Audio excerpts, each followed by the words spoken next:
The flash traffic hit Captain Sarah Chen's tablet at 03:47 hours.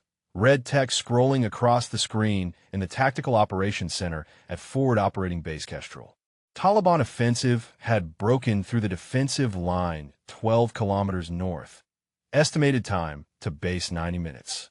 She read it twice, the words not changing, then looked up at Colonel Morrison standing beside the operations map. Morrison's finger traced the enemy advance markers moving south toward their position. Artillery support was already displaced, air assets committed elsewhere, no reinforcements available within the critical window. He turned to his operations officer and spoke the words that turned organized military procedure into controlled chaos. Immediate evacuation, priority alpha, all air assets launching in 45 minutes, personnel only, equipment abandoned in place. The TOC erupted into coordinated urgency as staff officers grabbed radios and began transmitting movement orders across 8 different frequencies. Chun felt her spotter, Corporal Davis, appear at her shoulder, already wearing his kit and carrying her rifle case. They'd trained for emergency extractions a dozen times, the muscle memory taking over even as her mind processed the implications of leaving millions of dollars in equipment for the Taliban to claim as trophies. Outside, the flight line transformed into organized pandemonium as 400 personnel materialized from barracks and fighting positions, moving toward designated helicopter landing zones with the efficiency of countless rehearsals. Chen's sniper team was directed to Bird 7, a CH-47 Chinook designated for 3rd Battalion elements, and they joined the flow of Marines sprinting across the compound with weapons and assault packs. Halfway to the flight line, Chen noticed something that registered as wrong without her conscious mind identifying why. 2nd Battalion's staging area sat oddly quiet, the rows of sandbag positions empty when they should have been streaming with personnel. She filed the observation away as her boots hit the Chinook's ramp, and she moved into the cargo area, finding her seat among 40 other Marines packed shoulder to shoulder. Bird 7's engines cycled up to full power at 0429, the airframe shuddering as the pilots pulled pitch and lifted the aircraft into the pre-dawn darkness. Chun twisted her seat to look through the porthole window, counting the helicopters rising from FOB Kestrel into formation. 1, 2, 3, for aircraft visible against the lighter eastern sky. The manifest had called for 8. Davis leaned close to shout over the rotor noise, his face tight with the same unease that had started building in Chen's chest. Something's wrong with the count. The words competed with engine roar and vibration, but Chen heard them clearly enough. She shook her head, dismissing the concern as fog of war confusion, the inevitable chaos of combat evacuations where nothing ever matched the perfect plan briefed in operations orders. But the quiet staging area nagged at her awareness as Bird 7 climbed to altitude and turned south, putting kilometers between the formation and FOB Kestrel. 2nd Battalion should have been loading simultaneously, their 480 Marines filling the other 4 helicopters in the A-Bird package. The math was simple, the organization standard, each Chinook carrying roughly 60 personnel in emergency configuration. The flight took 38 minutes, following terrain through valleys to avoid enemy observation, before the 4 helicopters descended toward Rally Point Falcon 45 kilometers south of FOB Kestrel. The landing zone appeared through the dawn light, a cleared area marked with infrared strobes visible through Chen's night vision, and Bird 7 flared hard before touching down in a cloud of dust and loose gravel. Chen moved down the ramp with her team, joining the flow of Marines spreading across the assembly area as unit leaders began accountability checks. The organized chaos of arrival played out according to doctrine, personnel finding their designated sectors while senior leadership established command presence and communications. As Chun walked through the darkness of those early morning moments, she thought about how different this was from growing up in Sacramento, California, where the biggest rush was morning traffic on Interstate 80. Nothing in civilian life prepared you for racing against an enemy advance, for making decisions measured in minutes instead of hours. It made her wonder where everyone came from, whether they'd grown up in places where split-second choices determined everything, or if they'd learned it here, in places like Helmand Province, where time compressed and expanded based on how close the Taliban was to your position.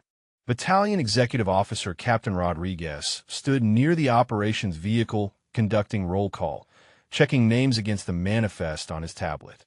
287 personnel accounted for, all present from 3rd Battalion and attached support elements. Chun approached Rodriguez as he finished the count, intending to ask the question that had been building since they lifted off from FOB Kestrel.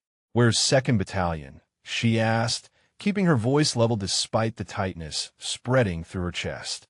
Rodriguez looked up from his tablet, started to answer with the automatic assurance that they'd arrive shortly on the follow-on birds, then stopped. His face changed as he accessed the flight operations log, the color draining from his features in the growing dawnlight. He turned the tablet so Chun could see both documents simultaneously. The evacuation manifest listed 8 helicopters, 4 for 3rd Battalion and 4 for 2nd Battalion. Standard load planning for 480 personnel. But the flight operations log showed only 4 aircraft departed FOB Kestrel. Communications failure meant 2nd Battalion never received the launch order. Rodriguez's hands moved across the tablet with increasing urgency, pulling up personnel rosters and comparing them against who stood in the assembly area around them. His voice went flat as he spoke the calculation aloud. 480 Marines still at FOB Kestrel with Taliban forces now estimated 34 minutes from overrunning the base. He grabbed his radio immediately, establishing contact with Colonel Morrison, who was 200 kilometers away at Camp Dwyer, coordinating higher-level operations. Morrison's voice came through clear on the command net, ordering them to hold position while he worked the problem through higher headquarters for emergency extraction assets. Rodriguez asked the question that Chun was already forming. How long for new extraction? Morrison's answer carried the weight of impossible mathematics. Minimum 6 hours to coordinate quick reaction force helicopters from other areas of operation, pull them from existing missions, plan the approach, and execute the pickup. Taliban forces would reach FOB Kestrel in 30 minutes according to current intelligence estimates. Chun stood beside Rodriguez in the assembly area at Rally Point Falcon, listening to Morrison's voice explain the coordination requirements while her mind calculated what 6 hours meant for 480 Marines with no heavy weapons, no artillery support, and no air cover facing a Taliban force that had just broken through prepared defensive positions 12 kilometers north. The answer was simple and absolute. They would all die. Chun stared at the map spread across the hood of Rodriguez's Humvee, her finger tracing the route from Rally Point Falcon back north to FOB Kestrel. 45 kilometers of desert highway and mountain passes, terrain she'd memorized during 3 months of operations in Helmand Province. The ridgeline, designated Ridge 7, sat 800 meters from FOB Kestrel's perimeter, elevated 300 meters above the valley floor with clear sight lines across every approach vector. She'd used that position twice before for Overwatch missions, knew the exact rock formation that provided cover and concealment while offering perfect fields of fire. From Ridge 7, a competent marksman could interdict enemy forces approaching the FOB from any direction. The position wasn't perfect, but it was viable, and viable was infinitely better than letting 480 Marines die because communications had failed during an emergency evacuation. Rodriguez stood beside her studying the same map, his face tight with the calculations running through his mind. Morrison's orders had been explicit. Hold position at Rally Point Falcon. Wait for higher headquarters to coordinate proper extraction with adequate assets and planning. Standard procedure, reasonable command guidance, completely inadequate for the timeline they faced. Chun spoke without looking up from the map, keeping her voice level and professional. She could return via ground vehicle to Ridge 7, establish Overwatch position, provide sniper support and communications relay until rescue arrived. The words hung in the morning air between them, both officers understanding exactly what she was proposing and what it meant. Rodriguez's response came immediately, citing Morrison's explicit order for everyone to hold position. Leaving would constitute desertion during combat operations, the kind of career-ending decision that resulted in court-martial at minimum and dishonorable discharge at maximum. He wasn't arguing against her logic or her tactical assessment. He was stating the legal reality of what she was suggesting. Chun straightened from the map and looked directly at Rodriguez, her voice formal as she made the request for the record. She was asking permission to return to FOB Kestrel and provide support to 2nd Battalion. Rodriguez denied permission per Morrison's direct orders, his words equally formal, both of them aware that Davis stood close enough to witness the exchange and testify to it later. She walked to the equipment pile, where their gear had been staged, selecting only what she needed. Her M40A5 rifle, the weapon she'd carried for 18 months and knew better than any piece of equipment she'd ever owned. The spotting scope that let her read wind and mirage at distances beyond 1,000 meters. Radio with spare batteries for maintaining contact. 300 rounds of match-grade ammunition, water, and minimal medical supplies. Everything fit into her assault pack with room for the ammunition she'd need if this became a sustained engagement. Davis started to follow her toward the vehicle, already calculating his role and what was about to happen. But Chin stopped him with a direct order. "Stay here." The words were clear and unambiguous, removing him from any complicity in her decision. This was her choice, her career, her court-martial if it came to that. Rodriguez physically positioned himself in front of the Humvee as Chun approached with her gear, making one final attempt to prevent what they both knew was about to occur. He couldn't let her do this. The words carrying the weight of command authority and genuine concern for both her safety and her career. Chin's response was simple and direct. She wasn't asking anymore. The Humvee's engine fired on the first attempt, the vehicle built for abuse and reliable even under the worst conditions. Rodriguez continued shouting orders as Chin shifted into gear, his voice carrying across the assembly area and drawing attention from nearby Marines who turned to watch. She ignored the orders, focusing on the route north that would take her back toward FOB Kestrel and Ridge 7. 0526 when she drove out of Rally Point Falcon, dust billowing behind the Humvee as she accelerated onto the highway. Rodriguez's voice faded behind her, replaced by engine noise and the sound of tires on broken pavement. The eastern sky was lighter now, dawn spreading across the desert landscape and revealing the mountains ahead.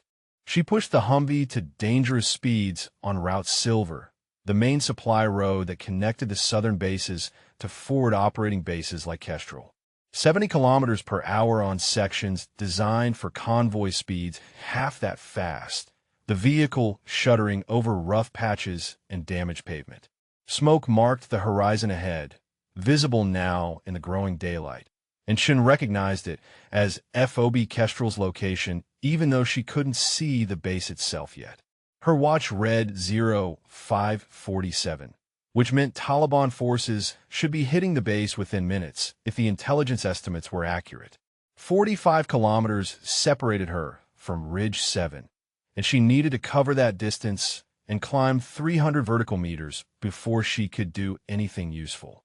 The turnoff appeared at 0551, an unmarked dirt track that led east from Route Silver toward the ridgeline.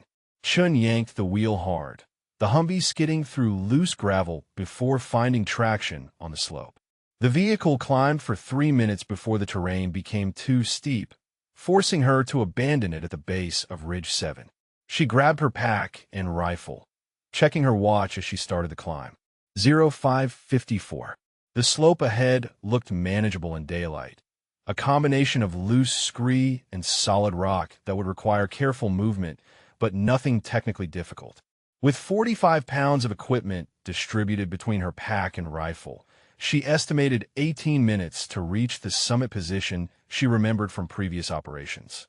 The climb consumed her entire focus, each step calculated to maintain steady progress without exhausting herself before reaching the position. Her breathing found a rhythm that matched her pace, steady and controlled despite the burning in her legs and the weight pulling at her shoulders. Loose rocks scattered beneath her boots, tumbling down the slope behind her, but she kept moving upward toward the ridgeline silhouetted against the brightening sky. She reached the summit at 0609, dropping her pack beside the rock formation that would serve as her position. The view opened up below her, FOB Kestrel visible 800 meters away and 1,200 meters out across the valley floor. Through her spotting scope, Chun could see approximately 480 Marines consolidated in the FOB center, creating a defensive perimeter around the landing zones using whatever cover they could find among the abandoned equipment. Taliban forces approached from the north, dark shapes moving through the terrain in loose formation. Chun counted methodically, marking each group and estimating their strength. 200 fighters in the initial wave, 600 meters from the FOB perimeter, and closing steadily. The Marines below had created defensive positions, but without heavy weapons or supporting fires. They were preparing to fight with only small arms against a force that outnumbered them and held tactical initiative. Chun switched her radio to the FOB's tactical frequency, immediately hearing Major Kirkwood's voice attempting to organize the defense. He was 2nd Battalion's executive officer, calm under pressure, but clearly working with limited options and no information about rescue timeline. The Marines had ammunition and discipline, but Kirkwood had no idea whether rescue was coming in 30 minutes or 30 hours. Chun keyed her radio, identifying herself and her position on Ridge 7 overlooking his perimeter. She had eyes on his defensive positions and could see the Taliban force approaching from the north.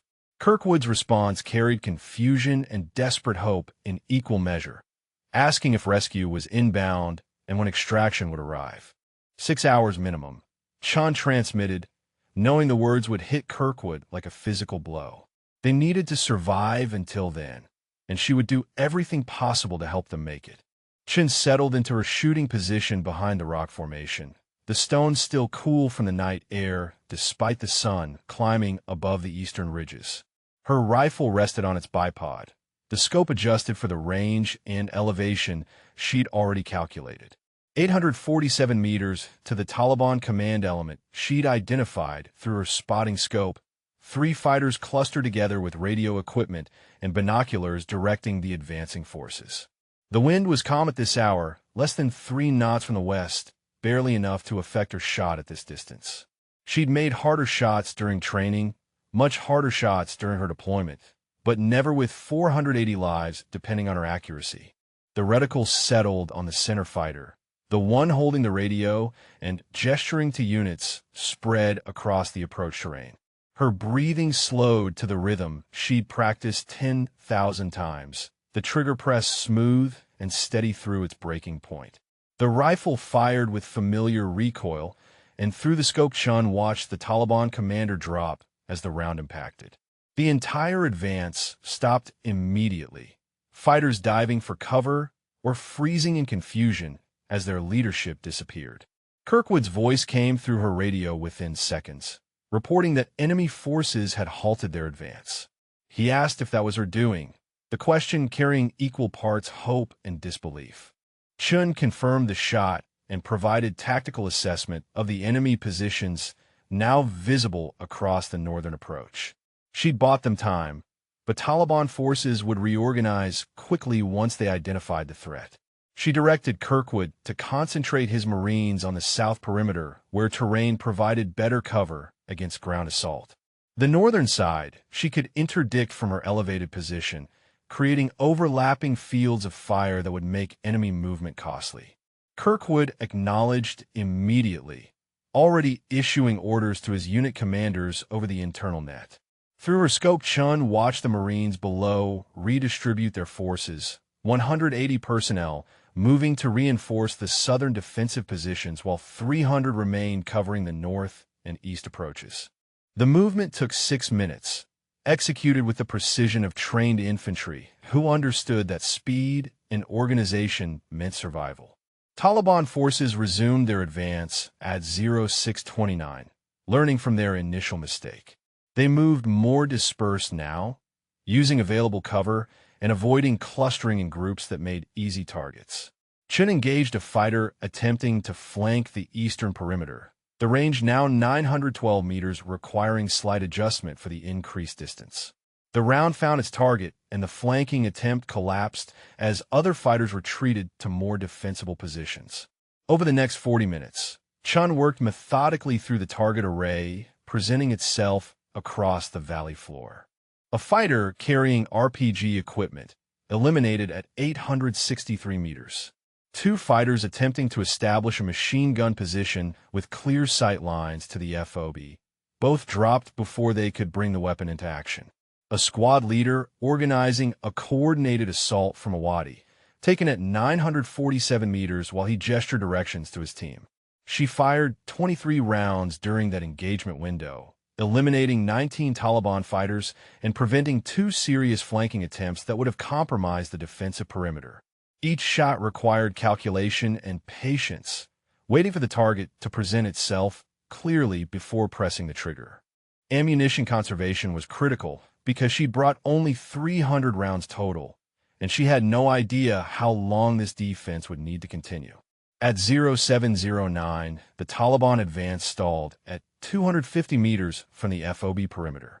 Chun watched through her scope as the remaining fighters pulled back to 600 meters and stopped, clearly reassessing their tactics in the face of precision fire they couldn't locate or suppress.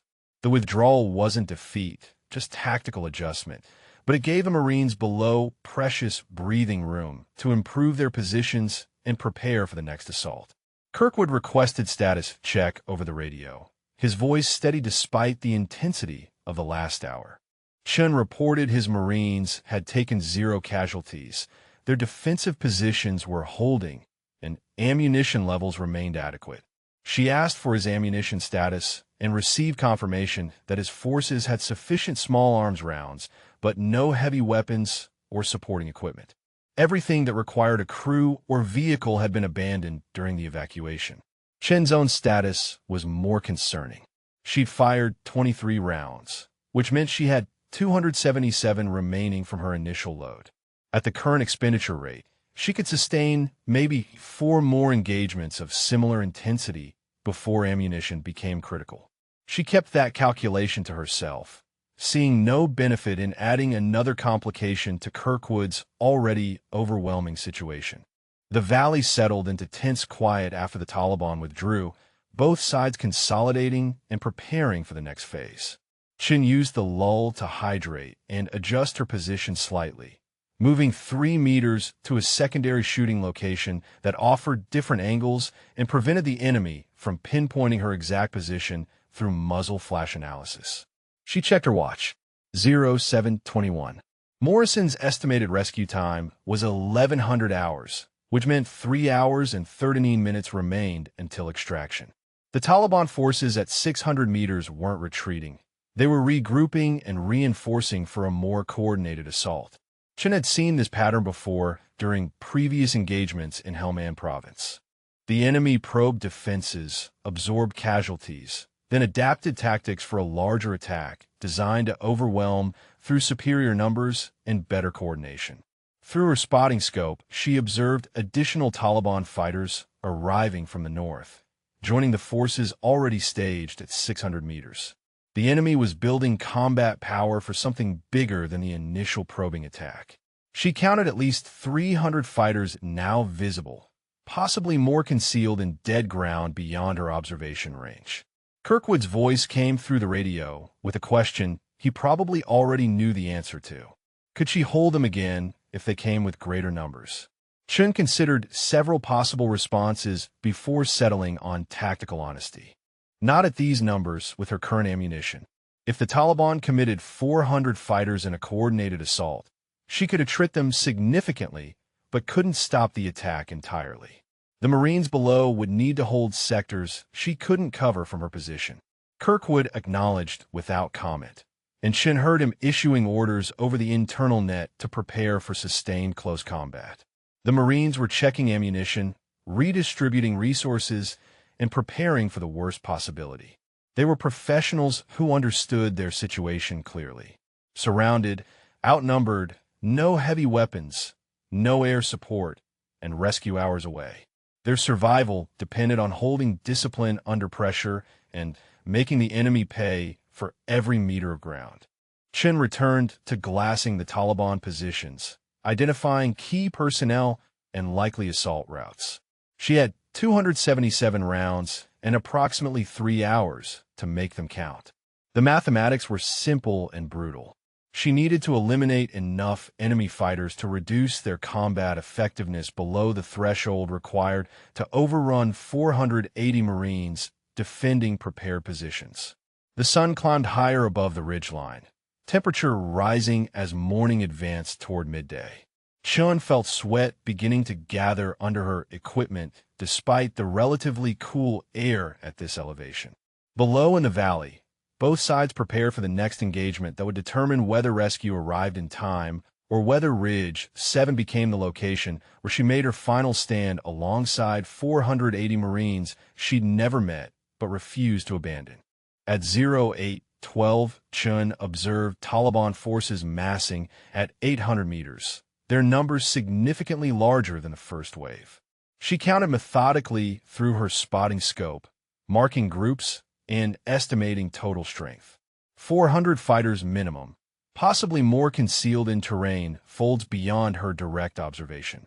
They were organizing into assault elements with better coordination than the initial probe, leaders positioned throughout the formation to maintain control during the advance. She keyed her radio to update Kirkwood on the enemy strength assessment. His response was a single question asking if she could hold them at these numbers. Chun gave him tactical honesty. Not at these numbers with her current ammunition status. She had 277 rounds remaining, enough to attrit the enemy significantly, but insufficient to stop a coordinated assault by 400 fighters across multiple approach vectors. Kirkwood acknowledged, and Chun heard him issuing orders over the internal net, redistributing his Marines to cover likely breach points and preparing them for close combat. The professionalism in his voice remained steady despite the mathematics working against them. 480 defenders with small arms against 400 attackers supported by crew-served weapons made for brutal calculus when the defenders had no supporting fires. Chen's radio crackled with a new voice, Colonel Morrison transmitting directly on the tactical frequency she'd been using with Kirkwood.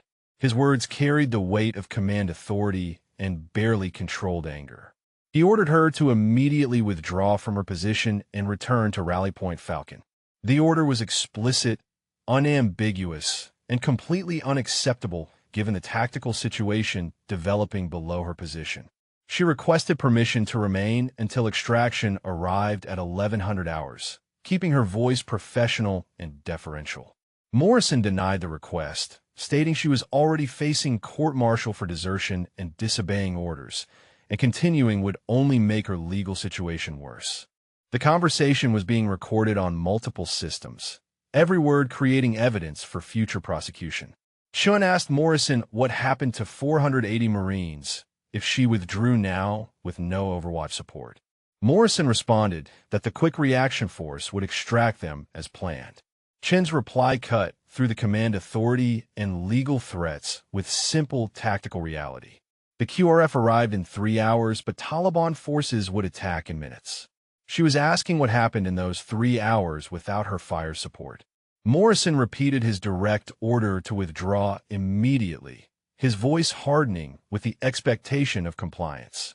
Chen responded that she would comply after extraction completed at 1100 hours, then terminated radio contact before Morrison could respond further. She'd just refused a direct order from Colonel. The refusal recorded and witnessed, adding another charge to the court-martial that seemed increasingly inevitable if she survived the morning. The Taliban's second wave attacked at 0824, advancing across multiple approach vectors with better tactical discipline than their initial assault. Chun began engaging priority targets, focusing on fighters carrying crew-served weapons and leaders attempting to coordinate the assault. Machine gun team at 893 meters, both crew members eliminated before they could establish firing position. RPG carrier at 917 meters, dropped as he prepared to engage the defensive perimeter below. She worked through the target array with methodical efficiency, each shot calculated for maximum tactical impact rather than simple body count. Squad leaders directing their elements. Eliminated to create confusion and disorganization. Fighters attempting to establish supporting fire positions, taken before they could bring weapons to bear. The Taliban advance continued, but lost cohesion as key personnel disappeared under precision fire they couldn't suppress or avoid. Over 35 minutes, Chun fired 31 rounds, eliminating 24 Taliban fighters selected for their tactical importance to the assault. But the enemy force was simply too large to stop through attrition alone. They pressed forward through casualties, accepting losses as the price of overwhelming the defensive perimeter through superior numbers. By 08:59, Taliban forces had closed to 150 meters from the FOB perimeter, near the effective range where the Marine small arms could engage effectively.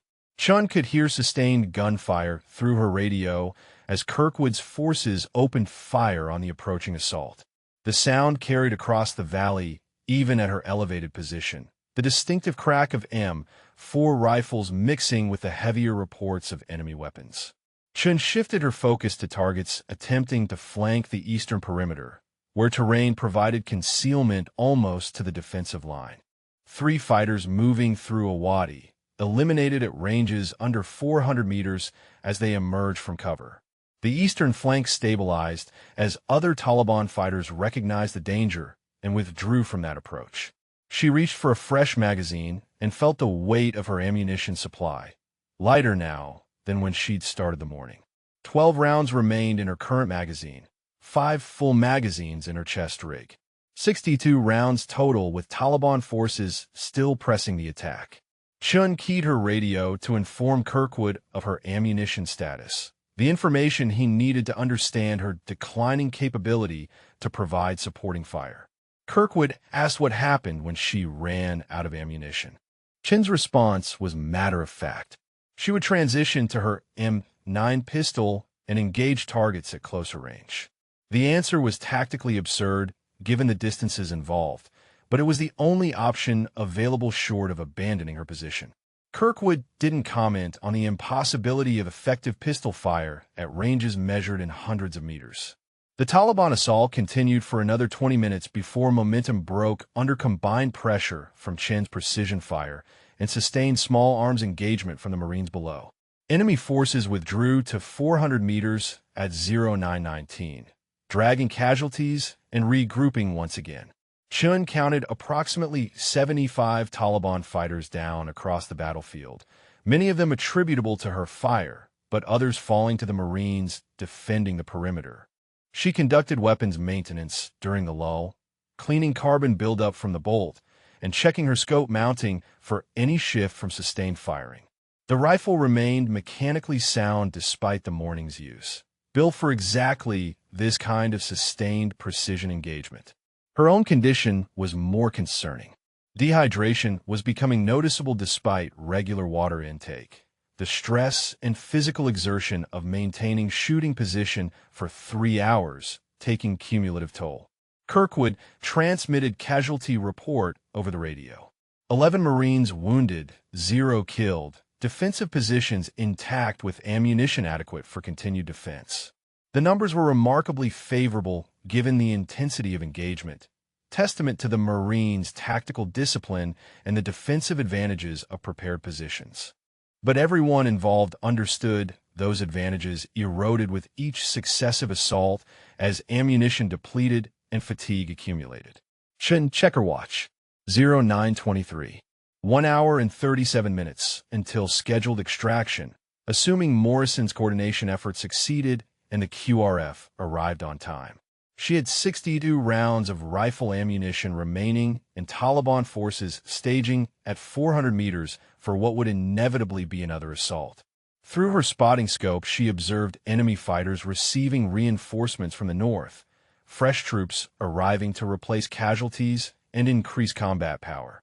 The Taliban weren't withdrawing or conceding the battlefield. They were building toward a final assault designed to overwhelm the FOB before rescue arrived, and they had enough forces remaining to make that attempt credible. Chun settled back into shooting position, checking her scope 0 and adjusting her hydration pack for easier access. The sun had climbed high enough to create heat shimmer in the valley below, complicating range estimation and requiring constant adjustment to maintain accuracy. She ran calculations in her mind, estimating engagement rates and ammunition expenditure for different assault scenarios. 62 rounds against potentially 300 Taliban fighters meant she needed to average nearly 5 casualties per round to significantly impact enemy combat effectiveness. That calculation assumed perfect shot placement and ignored the tactical reality that many targets would be concealed or moving in ways that prevented clean engagement.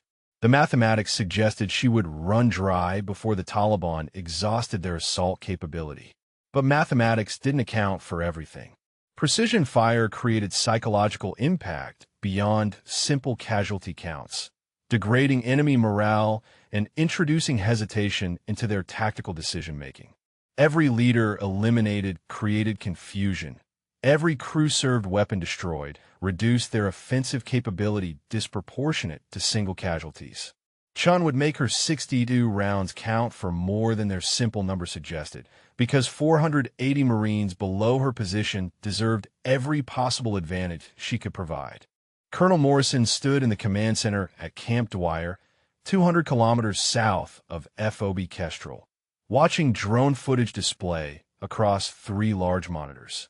The Predator had been orbiting above the FOB for 40 minutes now, providing real-time surveillance of the tactical situation developing in the valley. He watched Taliban forces staging at 400 meters while the Marines held defensive positions in the center of the abandoned base.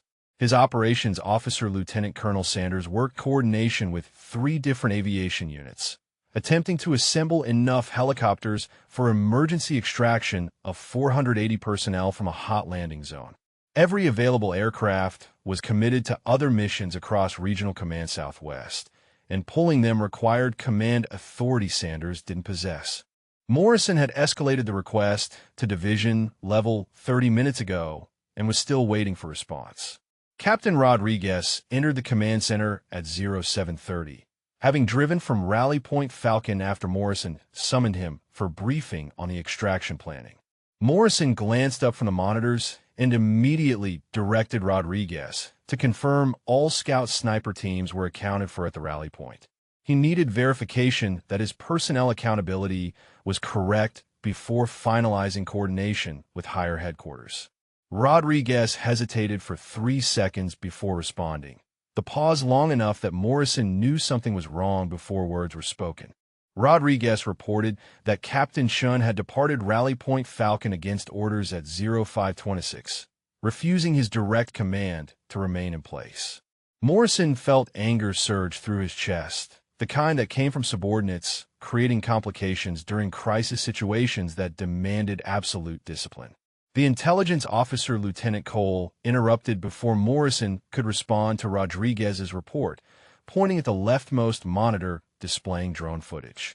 Cole had identified an anomaly on Ridge 7 overlooking FOB Kestrel, a single heat signature with ballistic profile consistent with sniper rifle. Morrison moved to Cole's workstation and watched as the intelligence officer played back footage showing muzzle flashes from the ridgeline position correlating precisely with Taliban casualties in the valley below. Someone was providing overwatch support to the surrounded Marines. And based on Rodriguez's report that someone was Captain Chun conducting unauthorized combat operations after refusing orders from 2 different officers. Morrison watched the drone footage replay 3 separate engagements where precision fire from Ridge 7 eliminated Taliban fighters attempting to flank the defensive perimeter. He demanded Rodriguez explain why he hadn't physically stopped Chun from leaving Rally Point Falcon.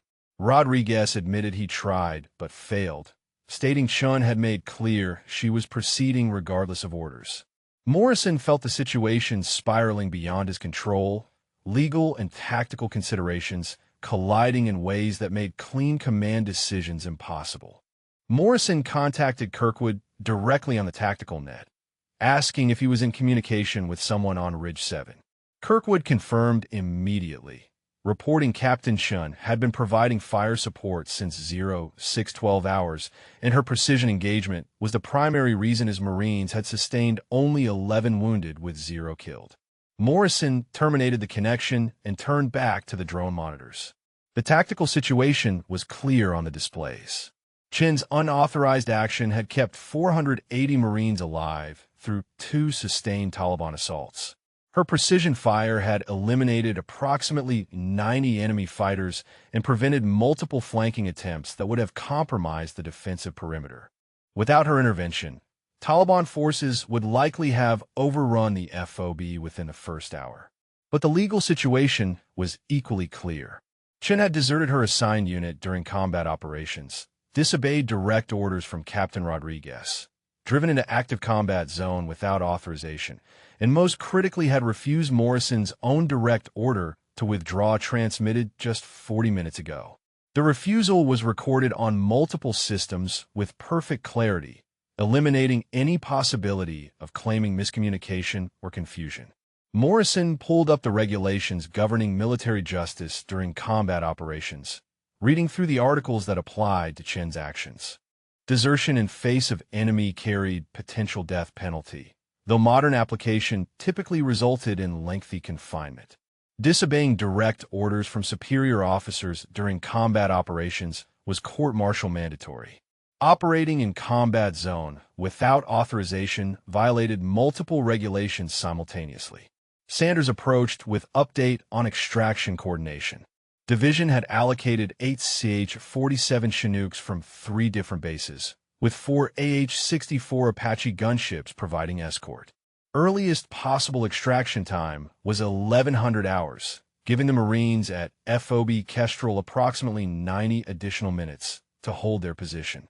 Sanders asked if they should order Chun to withdraw now that rescue was confirmed. Morrison considered the question while watching drone footage display another engagement, where Chin's fire stopped a Taliban probe toward the eastern perimeter. He calculated the tactical equation with brutal honesty. If Chun withdrew now, Taliban forces would likely overrun the FOB before extraction arrived.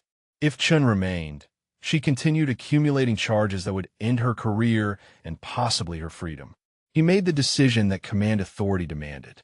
Morrison ordered Sanders to maintain current tactical disposition, which meant Chin would continue providing overwatch until extraction completed. He would address her insubordination after 480 Marines were safely evacuated. Mission first, discipline second. Even when that order felt like validating the exact behavior he should be punishing. Rodriguez remained standing near the monitors, watching the tactical situation play out in real time. Morrison told him to return to Rally Point Falcon and prepare to receive the rescued Marines when helicopters diverted there after extraction. Rodriguez acknowledged, but didn't move immediately, his attention fixed on the drone display showing Chin's position on Ridge 7. Morrison understood Rodriguez's concern. Chin was former student from Scout Sniper School where Rodriguez had been instructor before his current assignment.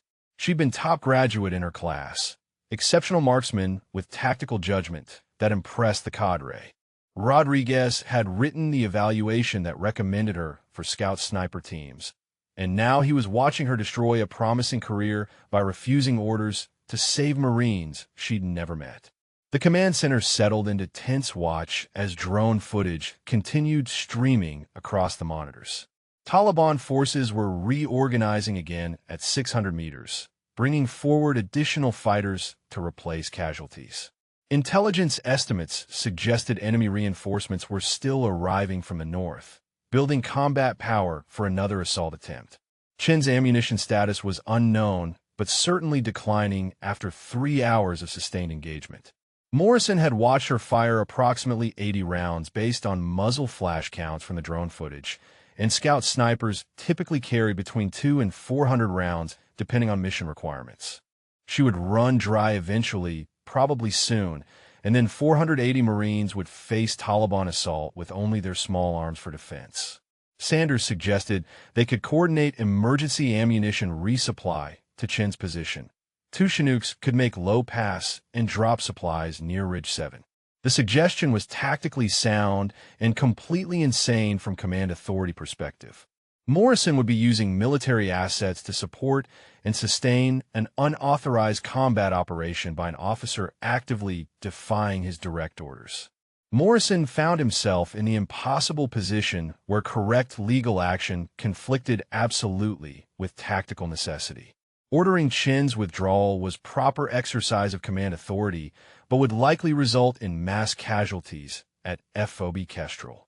Supporting her unauthorized action with supply drops validated insubordination, but kept Marines alive until rescue arrived. He made the second decision that prioritized mission over discipline, authorizing Sanders to coordinate ammunition resupply to Ridge 7.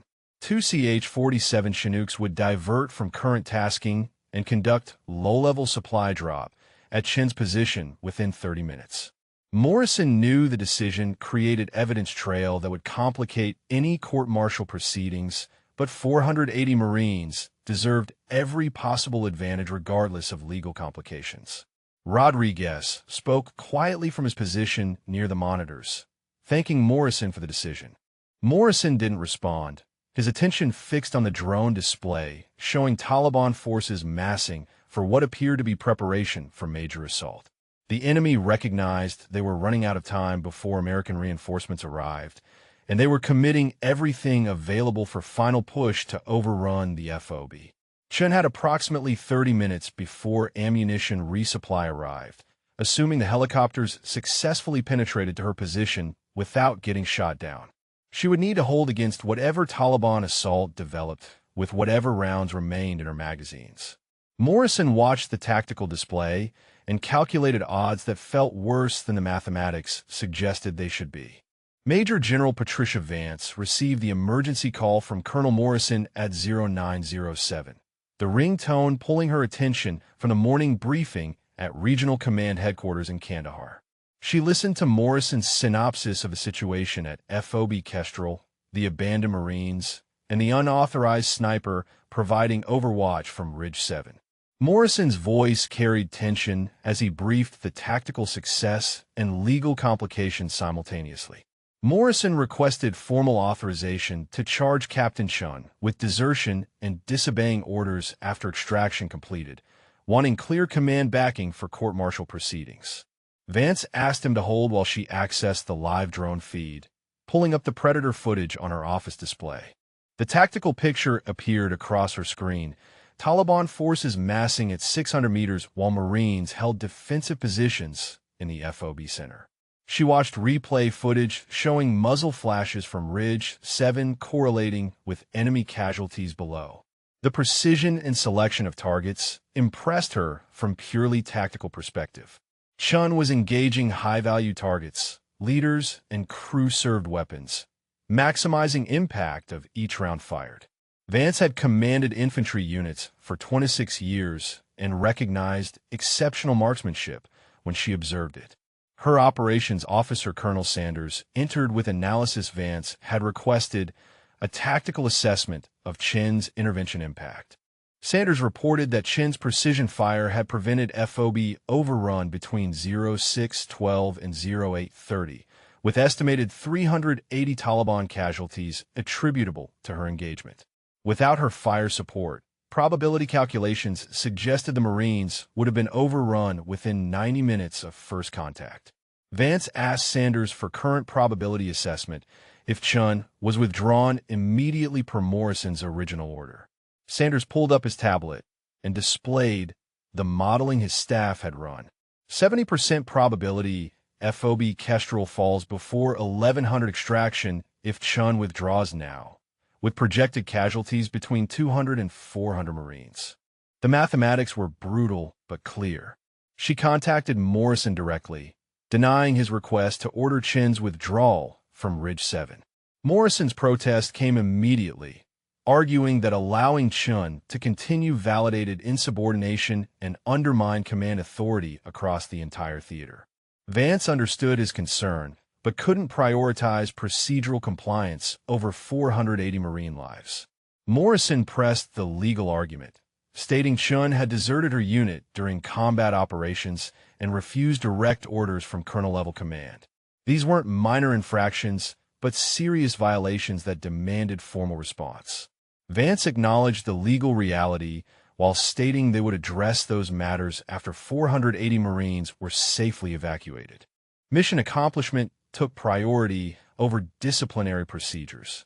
She ordered Morrison to coordinate ammunition resupply to Chen's position, diverting available helicopters to conduct emergency supply drop at Ridge 7. Morrison's silence on the radio lasted 4 seconds before he acknowledged, and Vance heard the frustration in his tone. She was ordering him to provide material support for unauthorized combat operations, creating evidence that would complicate any subsequent court-martial. Vance terminated the connection and turned to Sanders, directing him to monitor the tactical situation and provide updates every 15 minutes. She needed to brief her own commander on the developing situation, explaining why she'd countermanded a colonel's order and supported insubordination during active combat operations. The explanation would require careful framing to emphasize mission success over procedural violations. The broader implications concerned her beyond the immediate tactical situation. If Chen succeeded and received no punishment for disobeying orders, it established precedent that subordinates could ignore command guidance when they disagreed with tactical decisions. That precedent threatened military discipline at fundamental level, creating an environment where every junior officer might second-guess orders during crisis situations. But if Chun succeeded and was court-martialed despite saving 480 lives, it sent equally problematic message that following orders mattered more than mission accomplishment. Vance had spent her career emphasizing mission-type orders and tactical initiative, trusting subordinates to make decisions at their level. Chun had taken that philosophy to extreme conclusion, and Vance found herself unable to definitively say Chun was wrong. Sanders returned with update from drone surveillance. Taliban forces were staging what appeared to be final assault, committing approximately 400 fighters to coordinated attack across 3 approach vectors. Intelligence assessed this as Allen attempt to overrun FOB before American rescue arrived. Chen's ammunition status was estimated critical based on observed fire rates, probably fewer than 20 rounds remaining. Vance watched the tactical display as Taliban forces began their advance at 0941. Chun engaged immediately, her muzzle flashes visible on thermal imaging as she fired at priority targets. The precision remained consistent despite hours of sustained shooting, each round carefully aimed at tactically significant enemy personnel. But the Taliban numbers were overwhelming, absorbing casualties and continuing advance through attrition. 2 CH-47 Chinooks appeared on the display at 0943, approaching Ridge 7 at low altitude to avoid enemy observation. The lead helicopter made gun run 200 meters from Chen's position, the crew chief kicking ammunition crate out the door, while the aircraft took sporadic small arms fire from Taliban positions below. The Chinook climbed away, trailing smoke from minor damage. Mission accomplished despite hostile fire. Sanders reported Chun had recovered the supply drop and returned to her position within 8 minutes, resuming fire on Taliban forces now within 300 meters of the FOB perimeter. The resupply had arrived barely in time, giving Chun renewed capability exactly when the tactical situation demanded maximum fire support. Vance observed the engagement develop over the next hour, watching Chen's impact on the battlefield through precise elimination of key targets. Taliban assault momentum broke at 10:47 as surviving forces withdrew beyond effective range, their offensive capability exhausted after absorbing catastrophic casualties. The Marines at FOB Kestrel had held, Chen's overwatch proving decisive in preventing penetration of the defensive perimeter. She checked the extraction timeline displayed on Sanders' tablet. Rescue helicopters were inbound, estimated arrival at FOB Kestrel at 10:56, 4 minutes ahead of the planned 1100 timeline. The QRF had launched early and made better time than projected, reducing the window where Marines remained vulnerable to final Taliban assault attempt. Vance watched the extraction unfold on the drone display, eight Chinooks descending into the FOB, while Apache gunships circled providing cover. The loading operation proceeded with disciplined efficiency, 480 Marines boarding designated aircraft within 23 minutes. Chun maintained overwatch throughout the extraction, her muzzle flashes appearing occasionally on thermal as she engaged Taliban elements attempting to interfere with the rescue. The final helicopter lifted off at 11:22. All personnel successfully evacuated with the 11 wounded receiving immediate medical attention aboard the aircraft.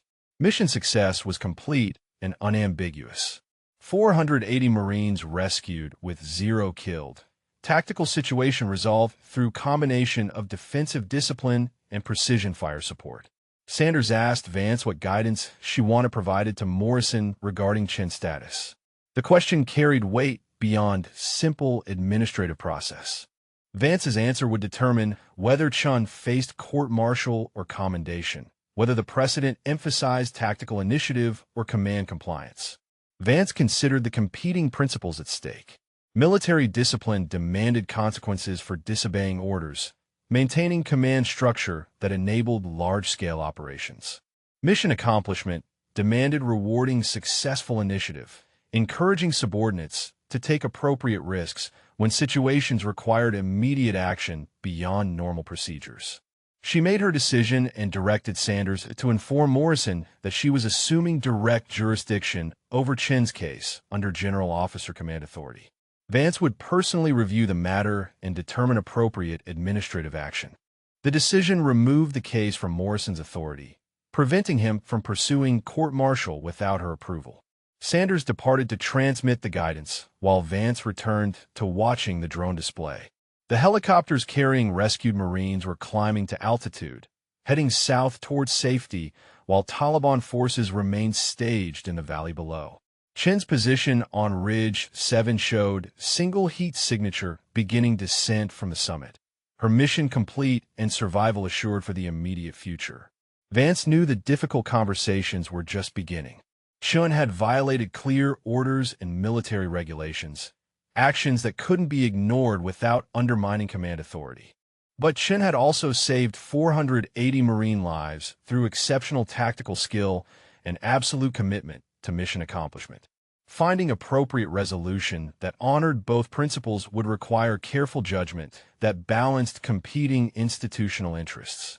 Chun arrived at Camp Leatherneck at 13:47, driving the same Humvee she'd taken from Rally Point Falcon over 8 hours earlier. 2 military police sergeants waited at the main gate, directing her to park and surrender her weapon per Colonel Morrison's orders. She complied without comment, handing over her M40A5 rifle and sidearm before being escorted to the Legal Services building on the north side of the base. The legal office was sparse and functional, metal desk and chairs arranged in standard military configuration. Morrison stood near the window reviewing documents, turning as Chun entered with her MP escort. His face showed exhaustion and anger in equal measure. The combination of stress from coordinating emergency operations and frustration with subordinate who'd created legal crisis during tactical emergency. Morrison formally placed Chun under arrest and read the charges against her. Desertion in face of enemy, disobeying direct orders from superior officer during combat operations, unauthorized combat operations in active theater. Each charge carried potential for court-martial and significant confinement, collectively representing career-ending accusations regardless of specific outcomes. Chun listened without interruption, her face neutral as Morrison detailed the violations she committed. He offered her military defense attorney from the legal services staff. Chun declined representation and stated she would represent herself at any proceedings. Morrison asked if she understood the severity of charges and legal jeopardy she faced. Chun confirmed her understanding and added that she accepted all factual elements of the charges without contest. She had deserted her assigned unit, disobeyed orders from Rodriguez, refused Morrison's direct command to withdraw, and conducted unauthorized combat operations. All facts were accurate, and she wouldn't dispute them. Morrison scheduled preliminary hearing for 1500 hours, giving Chun 90 minutes to prepare whatever defense she intended to present. He stated his recommendation would be general court-martial with maximum allowable penalties given the severity of violations during active combat operations. Chun acknowledged without objection, her demeanor suggesting someone who had already calculated probable outcomes and accepted them as inevitable consequences. The preliminary hearing convened at 1500 in a larger room with capacity for witnesses and observers. Morrison presented his case methodically, beginning with Rodriguez's testimony about Chun leaving Rally Point Falcon against explicit orders. Rodriguez testified to the specific conversation where he denied Chun permission to return toward FOB Kestrel, her acknowledgement of his denial, and her subsequent departure despite his direct commands to remain. Morrison then presented radio recordings of his own order directing Chun to withdraw from Ridge 7, played through speakers with perfect audio clarity. Chen's voice responded acknowledging the order before stating she would comply after extraction completed at 1100, then terminating communication. The recording eliminated any possibility of claiming miscommunication or misunderstanding Morrison's intent. Drone footage followed, displayed on large monitor, showing Chen's position on Ridge 7 and muzzle flashes corresponding to her rifle fire. Morrison narrated the footage, documenting 5 hours of unauthorized combat operations conducted after refusing withdrawal orders. The evidence was comprehensive and damning, building overwhelming case that Chun had violated multiple regulations with full awareness of her actions. The hearing officer, Lieutenant Colonel Warner from Division Legal Staff, asked Chun if she contested any evidence presented. Chun stated that all evidence was accurate and factually correct. She had knowingly violated orders as documented. Warner asked why she took these actions given her clear understanding that they constituted serious violations. Chen's response was direct and unadorned with legal justification. 480 Marines would have died without immediate tactical support. An official rescue timeline made authorized channels insufficient to prevent mass casualties. She had capability to provide overwatch support from Ridge 7 and calculated that capability was worth her career and freedom if it kept those Marines alive until extraction arrived.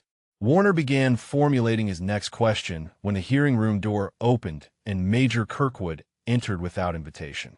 Morrison moved to object to the unauthorized witness appearance, but Warner indicated interest in hearing Kirkwood's testimony given his direct involvement in a tactical situation. Kirkwood approached the witness position and identified himself as 2nd Battalion Executive Officer and Commander of Forces at FOB Kestrel during the siege. Kirkwood testified that Chen's precision fire support was directly responsible for preventing Taliban forces from overrunning his defensive perimeter during 3 sustained assaults. Without her intervention, his Marines would have been overwhelmed within 90 minutes of first contact based on enemy numbers and his available defensive capabilities. He stated that every Marine at FOB Kestrel understood Chun had saved their lives through her unauthorized action.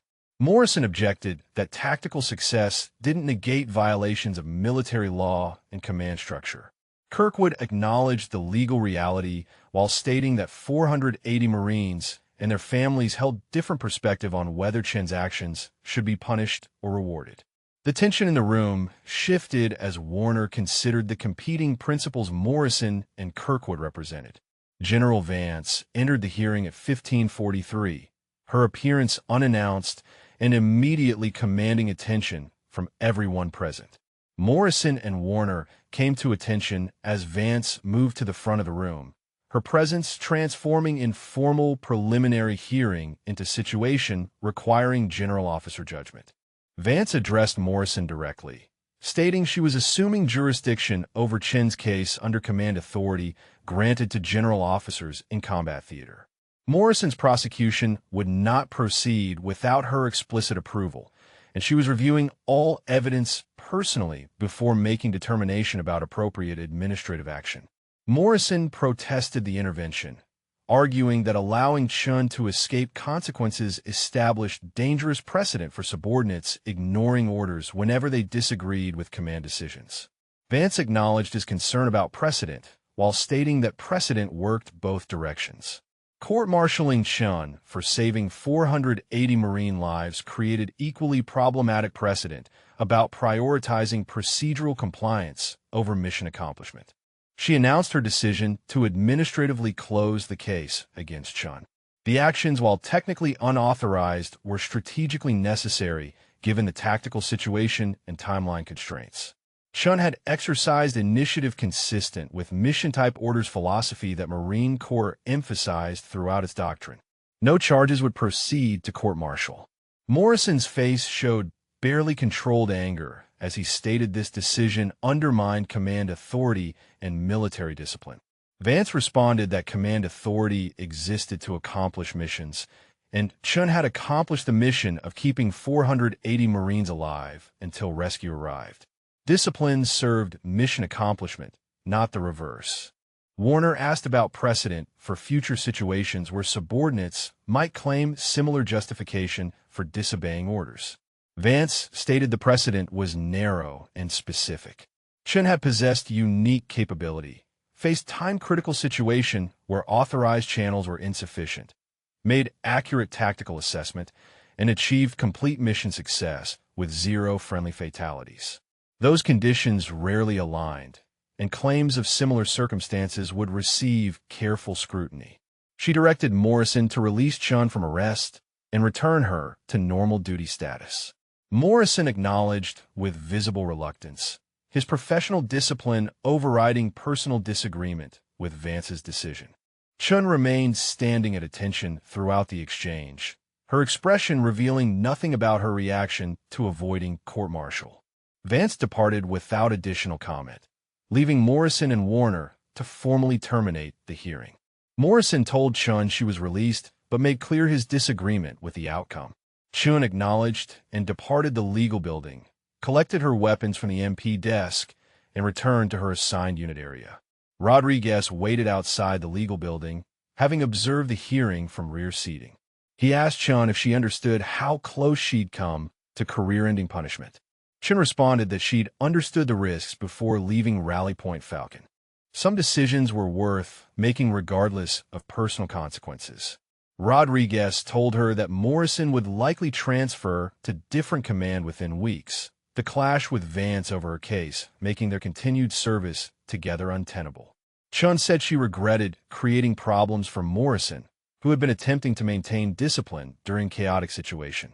Rodriguez pointed out that Morrison's focus on discipline had nearly resulted in 480 Marine deaths, suggesting his priorities required examination. Chun walked toward her barracks as afternoon heat pressed down across Camp Leatherneck. The rescued Marines from 2nd Battalion were billeted in temporary housing 300 meters away, and several recognized her as she passed. They called her name and approached, offering thanks and asking questions about Ridge 7. Chun kept responses brief, uncomfortable with attention focused on actions she considered straightforward tactical necessity.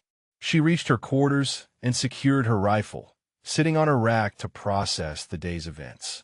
8 hours earlier, she'd been facing probable court-martial and potential imprisonment. Now she was cleared of charges and returning to normal operations. The whiplash of outcomes felt surreal against the sustained tension of 5 hours, providing overwatch, while Taliban forces attempted to overrun 480 Marines. Davis appeared in the doorway, asking if she was okay. Chun confirmed she was fine and asked about their team's next assignment. Davis said they were scheduled for routine patrol operations starting tomorrow, back to standard combat missions without the drama of unauthorized rescue operations. Chun appreciated the return to normalcy, even as she understood that Ridge 7 would define her career regardless of how many normal missions followed. 3 days after the extraction, General Vance convened an awards ceremony at Camp Leatherneck in a large assembly hall normally used for change of command events. Chun stood in formation with 11 other Marines, receiving decorations for actions during various operations across Helmand Province. She wore her dress uniform, the fabric stiff and uncomfortable after weeks of combat utilities, aware that every seat in the hall was filled with personnel who had come specifically to witness this ceremony. Vance read the citation for the Navy Cross, the Marine Corps' second highest decoration for valor in combat. The citation described Chen's actions on Ridge 7 in clinical military language that transformed 5 hours of sustained combat into formal recognition. Extraordinary heroism while serving as scout sniper attached to coalition forces during enemy assault on Forward Operating Base Kestrel. Engaged enemy forces with precision rifle fire resulting in 187 confirmed enemy casualties and successful defense of 480 surrounded Marines until extraction completed. The citation made no mention that Chen's actions had been unauthorized. The official narrative framed her initiative as exemplary tactical judgment rather than insubordination, carefully constructed language that recognized her accomplishment without acknowledging the legal violations Vance had dismissed 3 days earlier. Chen understood the political necessity of the omission even as she recognized the dishonesty embedded in the selective description. Vance pinned the medal to Chen's uniform and rendered salute that Chen returned sharply. The assembled Marines erupted in applause that continued longer than protocol typically allowed, for 180 specific individuals among them who understood exactly what the medal represented. Chen maintained her military bearing throughout, standing at attention until Vance directed her to return to formation. After the ceremony concluded, Marines from 2nd Battalion approached Chen outside the assembly hall. Kirkwood led a group of 20 officers and senior enlisted, each wanting to personally thank her for Ridge 7. Chen accepted their gratitude with discomfort, repeatedly stating she had simply done what the tactical situation required. Kirkwood told her that simple or not, they would all be dead without her intervention, and that reality deserved acknowledgement beyond official citations. Morrison departed Camp Leatherneck 2 weeks after the ceremony, transferring to instructor duty at Marine Corps Base Quantico in Virginia. The official orders listed it as routine rotation for field-grade officer with extensive combat experience. Everyone involved understood the transfer was direct result of his clash with Vance over Chen's case, removing him from theater where their continued service together would create ongoing tension. Chen heard about Morrison's transfer from Rodriguez, who had received promotion to Major in Bronze Star for his role in initially reporting the abandoned Marines to higher command. Rodriguez's citation made no mention of his denial of Chen's request to return toward FOB Kestrel, the detail quietly omitted from his official record. The selective documentation bothered Rodriguez more than it bothered Chen, his discomfort with partial truth evident when they discussed the ceremony and awards. The 480 rescued Marines began compiling formal statements supporting Chen's actions, individual written accounts describing Ridge 7 from their perspective in the defensive perimeter below. The statements were compiled into 847 pages of documentation submitted to Marine Corps headquarters as unsolicited testimony to her tactical judgment and commitment to fellow Marines. Chen never requested the documentation and felt uncomfortable with the attention, but the Marines persisted in creating permanent record of what had occurred. 6 weeks after FOB Kestrel, Marine Corps headquarters issued new tactical guidance distributed throughout the theater. Field commanders were explicitly authorized to deviate from evacuation protocols when personnel accountability errors were identified, with authority to make immediate tactical decisions, prioritizing Marine safety over procedural compliance. The guidance referenced recent operations in Helmand Province without naming FOB Kestrel specifically, but everyone who read it understood exactly which incident had prompted the policy change.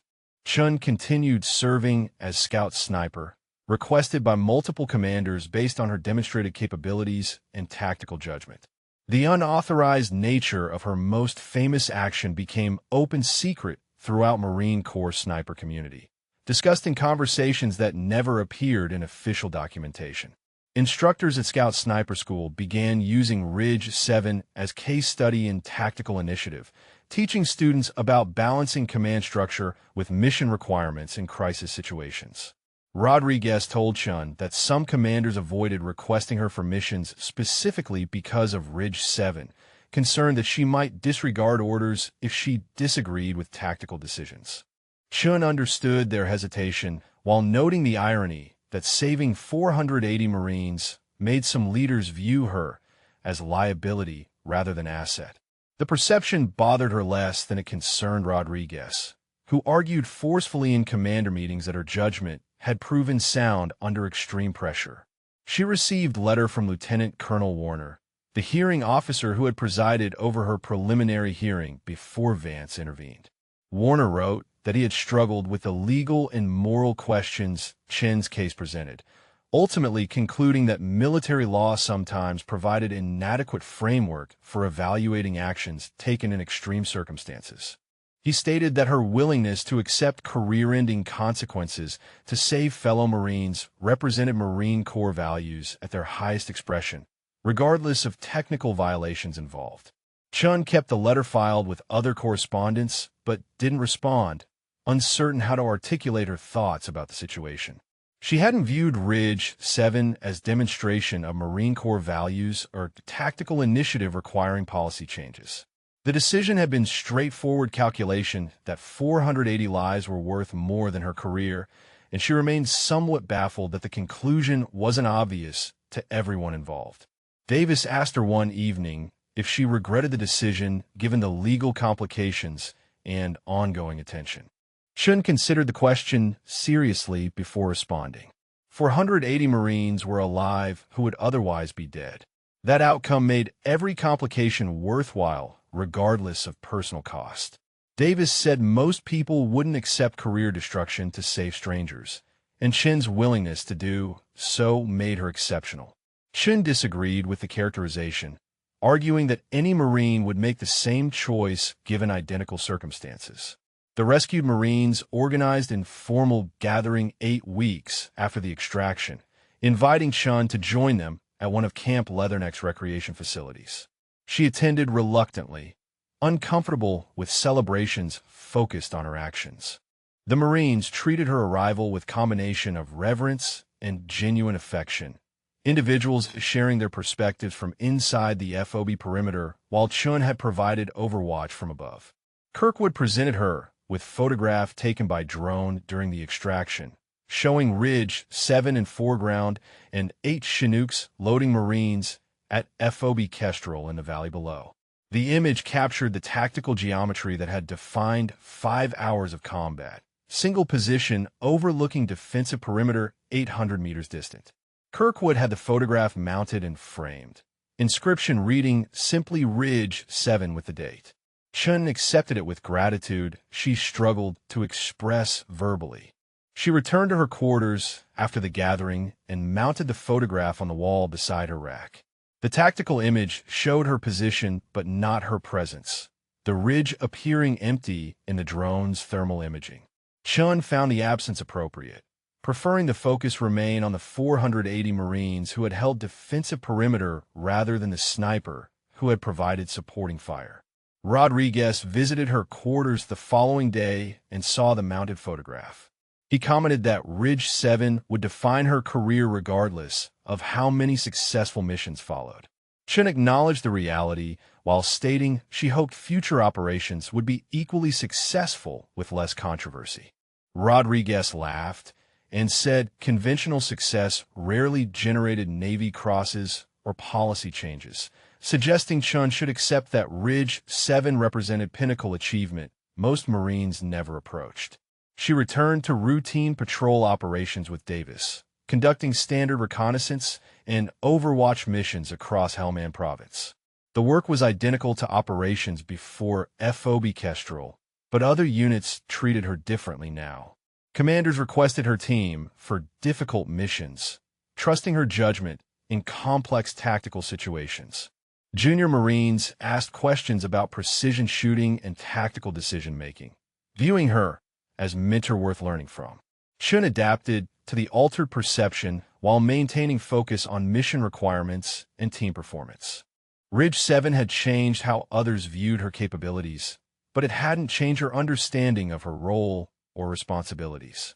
She remained Scout Sniper, conducting standard missions with her assigned partner, the Navy Cross and Ceremony, representing institutional recognition that felt disconnected from the actual work of providing precision fire support to ground forces. 18 months after Ridge 7, Chen stood in dress uniform at Camp Pendleton in California, preparing for promotion ceremony to Major. The promotion board had selected her ahead of schedule based on superior performance evaluations and combat decorations that distinguished her record from peer officers. Rodriguez had called 3 weeks earlier to inform her of the selection, noting with satisfaction that Ridge 7 had accelerated rather than derailed her career progression. The ceremony was scheduled for 1,400 hours in the base theater, standard venue for officer promotions attended by family and fellow Marines. Chun expected typical attendance of 20 to 30 people, the usual gathering for field-grade officer advancement. She arrived 30 minutes early for final uniform inspection and coordination with the presiding officer. Captain Williams from the protocol office met her outside the theater and mentioned unusual attendance numbers. Chun asked how many people had confirmed, expecting perhaps 50 given her Navy Cross and the attention Ridge 7 continued to generate within sniper community. Williams said they had stopped counting at 300 confirmed attendees and had opened additional seating in the theater balcony to accommodate overflow. Chen entered through the side door and saw the theater filling with Marines in dress uniforms, far more personnel than any promotion ceremony she had previously attended. She recognized Kirkwood in the third row with approximately 40 Marines from 2nd Battalion, the unit she'd supported at FOB Kestrel. Rodriguez sat in the front section with his family, having traveled from Quantico specifically for the ceremony.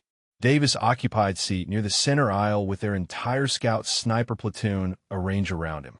General Vance entered at 13:55, having flown from her current assignment at Marine Corps headquarters in Washington specifically to preside over the promotion. Her presence elevated the ceremony beyond routine advancement, transforming it into institutional recognition that Chen's career represented something worth celebrating at general officer level. Vance spoke briefly with Chun before the ceremony began, expressing satisfaction that Ridge 7 had resulted in accelerated promotion rather than court-martial. The ceremony commenced with standard military formality. Chen's accomplishments read from official record by the adjutant. Combat deployments, decorations including the Navy Cross, performance evaluations consistently rated superior, and recommendation for early promotion based on demonstrated leadership and tactical expertise. The formal language captured career progression without conveying the specific circumstances that had defined her service. Vance administered the oath of office for Major, Chen repeating the words she had spoken twice before at previous promotions. The oath remained identical regardless of rank, commitment to support and defend the Constitution unchanged by advancement. Vance then pinned the gold oak leaves on Chen's uniform, the insignia replacing the captain's bars she had worn for 4 years. After the formal promotion, Vance addressed the assembled Marines with remarks that departed from typical ceremony script. She spoke about tactical initiative and mission accomplishment, the balance between following orders and making decisions that situations demanded. Ridge 7 became centerpiece of her comments without being named directly, everyone present understanding the specific example illustrating her broader points about leadership. Vance stated that Marine Corps needed officers willing to accept personal risk for mission accomplishment, leaders who prioritized Marines' lives over procedural compliance when circumstances required difficult choices. Chun represented that leadership philosophy at its best, demonstrating judgment under pressure that saved 480 lives while accepting potential career destruction as acceptable cost. The general concluded by noting that Chen's promotion ahead of schedule sent clear institutional message. The Marine Corps valued tactical excellence and commitment to fellow Marines above rigid adherence to protocols that sometimes proved inadequate for complex situations. The applause following Vance's remarks lasted nearly 2 minutes, 480 specific individuals in attendance understanding personally what her words meant. After the ceremony concluded, the receiving line extended through the theater and into the lobby as Marines waited to congratulate Chun personally. Kirkwood and his Marines approached first, many of them meeting Chun for the first time despite Ridge 7 occurring 18 months earlier. They expressed gratitude with handshakes and brief comments, some emotional despite the formal military setting. One Lance Corporal, Martinez, told Chun he had been certain he would die at FOB Kestrel until her first shot stopped the Taliban advance. The certainty of imminent death had been absolute, and then suddenly precision fire from unknown location had begun eliminating enemy fighters with mechanical efficiency. Martinez said the transition from accepting death to recognizing they might survive remained the most profound moment of his life. Chun didn't know how to respond to testimonials about saving lives in profound moments. She repeated variations of the same statement throughout the receiving line, that she had simply provided tactical support that the situation required. The Marines seemed disappointed by her modest characterization, wanting her to acknowledge the exceptional nature of her actions. Chun remained uncomfortable with that acknowledgement, viewing Ridge 7 as straightforward decision rather than heroic gesture requiring special recognition. Rodriguez approached after the 2nd Battalion Marines had finished, embracing Chun with genuine affection before congratulating her on the promotion. He said watching her career progression after Ridge 7 had been personally satisfying, vindication of his original assessment at Scout Sniper School that she possessed exceptional capabilities. Chun thanked him for the support and testimony that had complicated his own career during the legal proceedings. Rodriguez dismissed her concern about his career complications, stating that supporting her had been correct decision regardless of personal cost. His Bronze Star and promotion to Major had followed despite his role in the controversy, suggesting the Marine Corps had ultimately recognized that everyone involved at FOB Kestrel had acted appropriately given impossible circumstances. Davis congratulated her with characteristic brevity, stating she deserved the promotion and he looked forward to continuing as her spotter once they returned to operational status. Their partnership had survived Ridge 7's attention and would continue through subsequent deployments. Chun valued the continuity more than the promotion itself, professional relationships built over years of operations, together providing stability against the disruption of unexpected recognition. The reception continued for 2 hours, Chun speaking with Marines she had never met who wanted to express appreciation for Ridge 7 or discuss tactical details of the engagement. She answered questions about shot distances and wind calculations, more comfortable with technical discussion than emotional gratitude. Several younger Marines asked about decision-making process that led her to return toward FOB Kestrel against orders, seeking insight into how she had weighed competing principles. Chun told them the decision had involved no complex weighing of principles. 480 Marines would die without immediate support. She possessed capability to provide that support, therefore, she provided it. The simplicity of her explanation seemed to frustrate questioners who expected more nuanced analysis of the ethical and legal dimensions. She had no nuanced analysis to offer, the calculus having been straightforward from her perspective. As afternoon turned to evening and attendance began dispersing, Kirkwood approached Chun one final time before departing. He wanted her to understand that 127 of the rescued Marines had traveled to Camp Pendleton specifically for her promotion ceremony, taking leave and paying travel costs to witness her advancement. The attendance represented the largest gathering of witnesses for promotion ceremony in recent Marine Corps history, according to protocol office records. Chun was genuinely surprised by the statistic, having assumed most attendees were stationed at Camp Pendleton or nearby bases. Kirkwood explained that 2nd Battalion Marines viewed her promotion as their promotion, shared celebration of the success they had achieved together at FOB Kestrel. Her advancement validated their survival and recognized that Ridge 7 represented something worthy of institutional honor. She thanked Kirkwood for organizing the attendance, while stating that his Marine survival had been their own accomplishment through defensive discipline and accurate fire.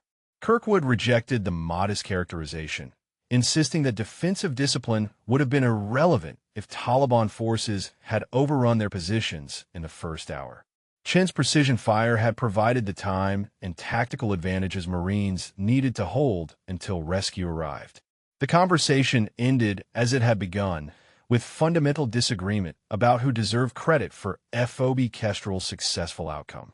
Chen viewed herself as supporting element to Kirkwood's defensive operation, while Kirkwood viewed her as critical enabler without whom his defense would have failed. Both perspectives contained truth, the successful outcome resulting from their combined efforts rather than either individual contribution. Chun drove back to her quarters that evening with the oak leaves feeling unfamiliar on her uniform collar. The promotion represented career advancement she had worked toward through multiple deployments and consistent performance.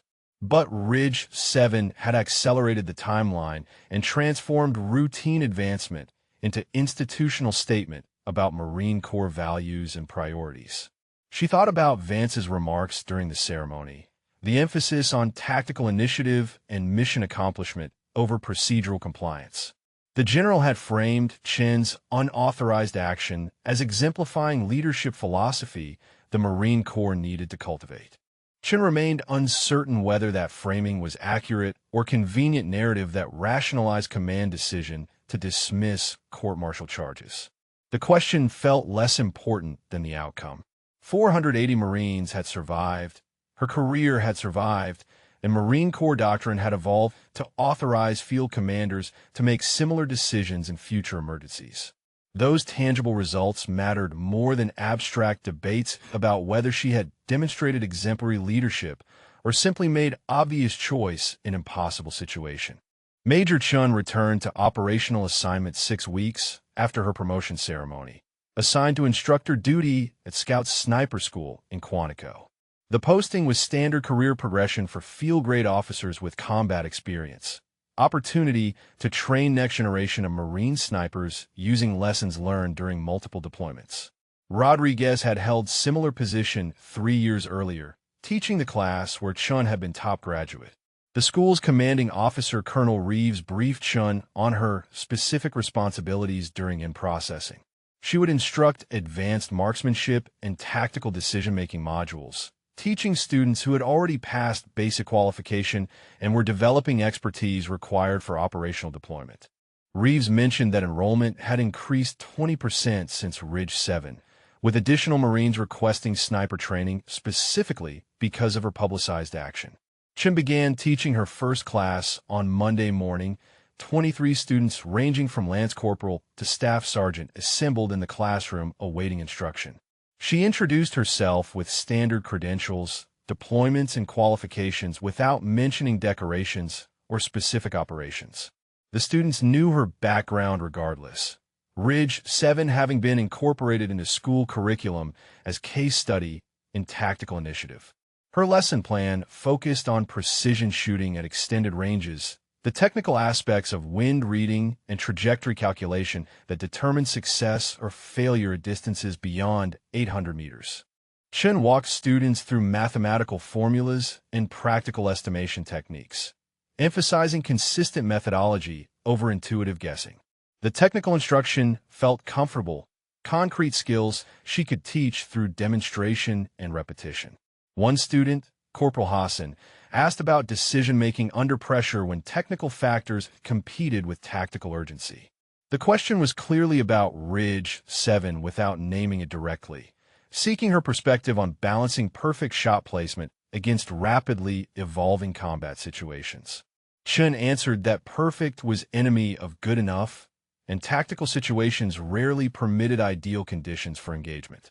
She told them about firing 23 rounds in 40 minutes during the first Taliban assault, accepting shot opportunities that were adequate rather than waiting for perfect presentation that might never come. Every second spent waiting for marginal improvement in shot quality was second enemy fighters used to advance toward defensive perimeter. Speed and volume sometimes mattered more than absolute precision when tactical situation demanded suppressive effect over single perfect shot. Hassan pressed the question further, asking how she had decided to return to FOB Kestrel against direct orders. The classroom went quiet as other students waited for her response to the explicit reference. Chun considered deflecting, but recognized the question as a legitimate request for guidance about principles that govern tactical decision-making beyond standard operating procedures. She told them about the calculation she had made at Rally Point Falcon. 480 Marines would die without immediate support. Official rescue timeline made authorized channels insufficient. She possessed unique capability to provide needed support from Ridge 7 position. The decision reduced to comparing value of her career against value of 480 lives. That comparison made the choice obvious despite legal complications.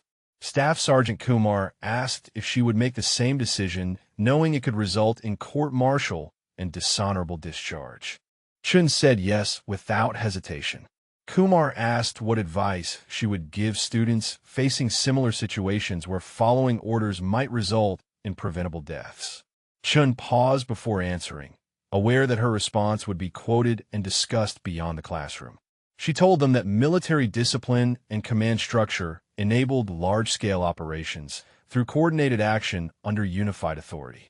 Following orders was a fundamental principle that made military effectiveness possible.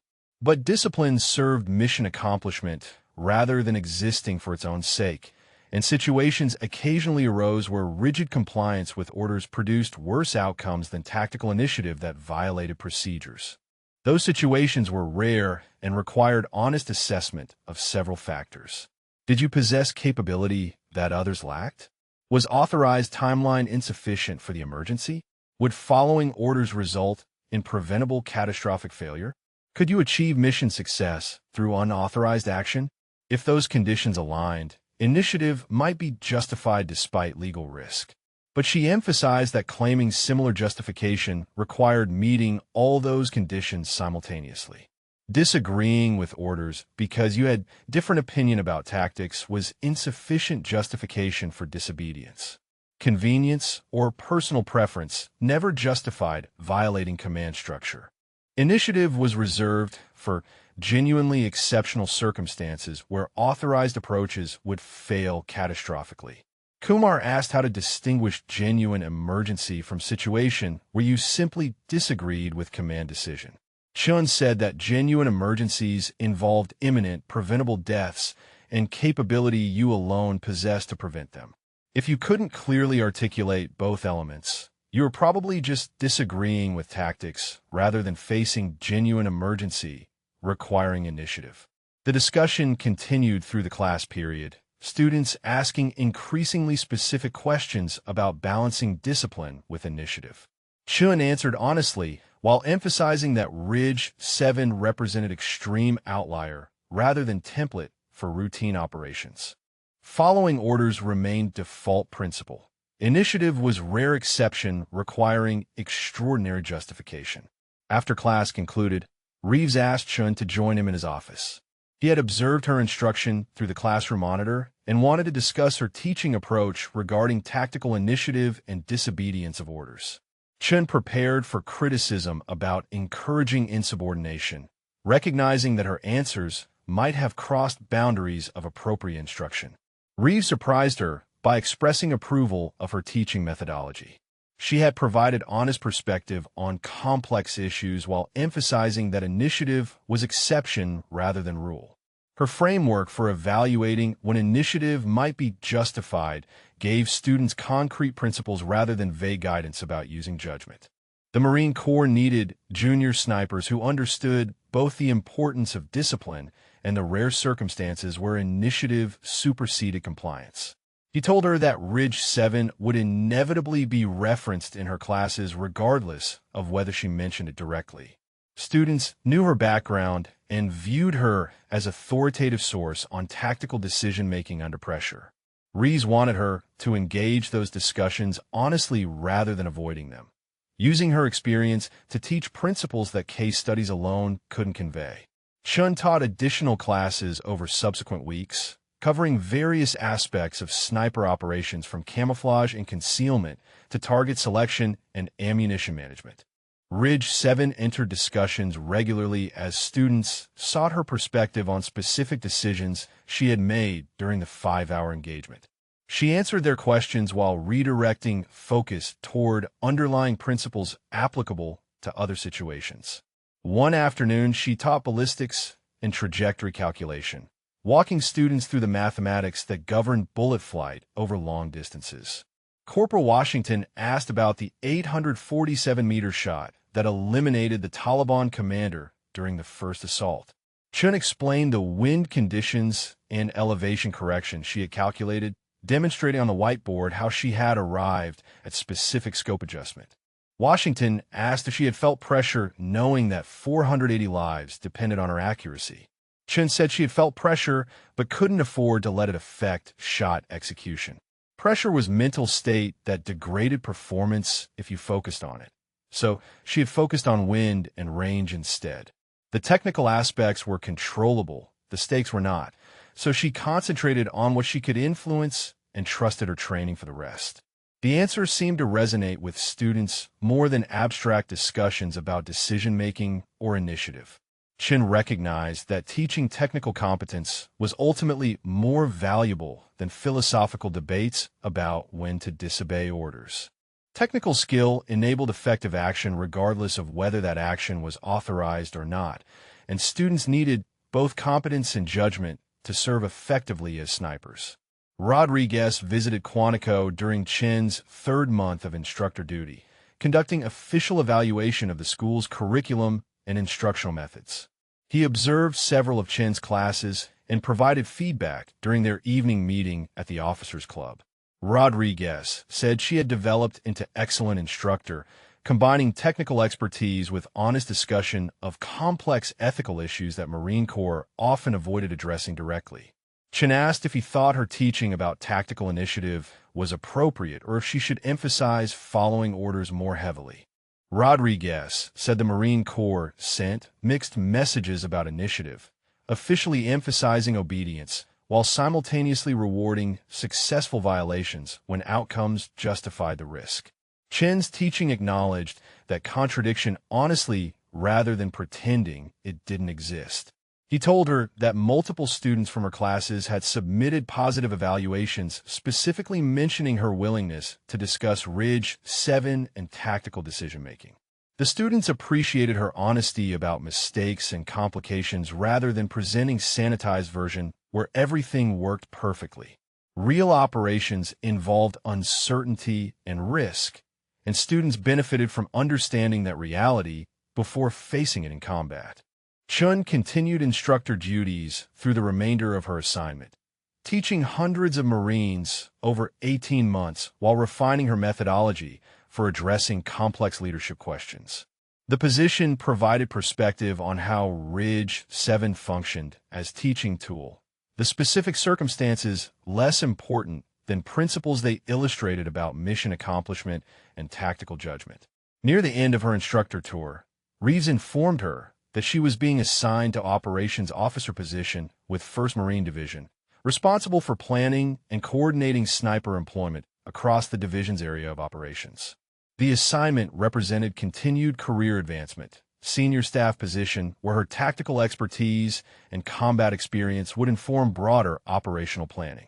Chun accepted the assignment while recognizing that Ridge 7 would continue defining how others viewed her capabilities regardless of subsequent assignments. The Navy Cross and Rescue of 480 Marines had become permanent aspects of her professional identity, referenced in fitness reports and considered by promotion boards evaluating her future potential. She completed her final class at Scout Sniper School on a Friday afternoon, teaching the same advanced marksmanship module she had taught on her first day. The students asked similar questions about technical calculations and tactical decisions, seeking practical guidance they could apply during operational deployments. Chun provided the same concrete answers she had developed over 18 months, principles drawn from experience that transcended specific circumstances of any individual engagement. 4 years after Ridge 7, Major Chun attended the annual Marine Corps Scout Sniper Association Symposium in San Diego, gathering that brought together active duty and retired snipers for professional development and networking.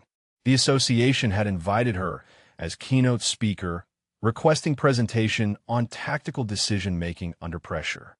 Chun had initially declined the invitation before Rodriguez convinced her that sharing her experience served institutional purpose beyond personal comfort.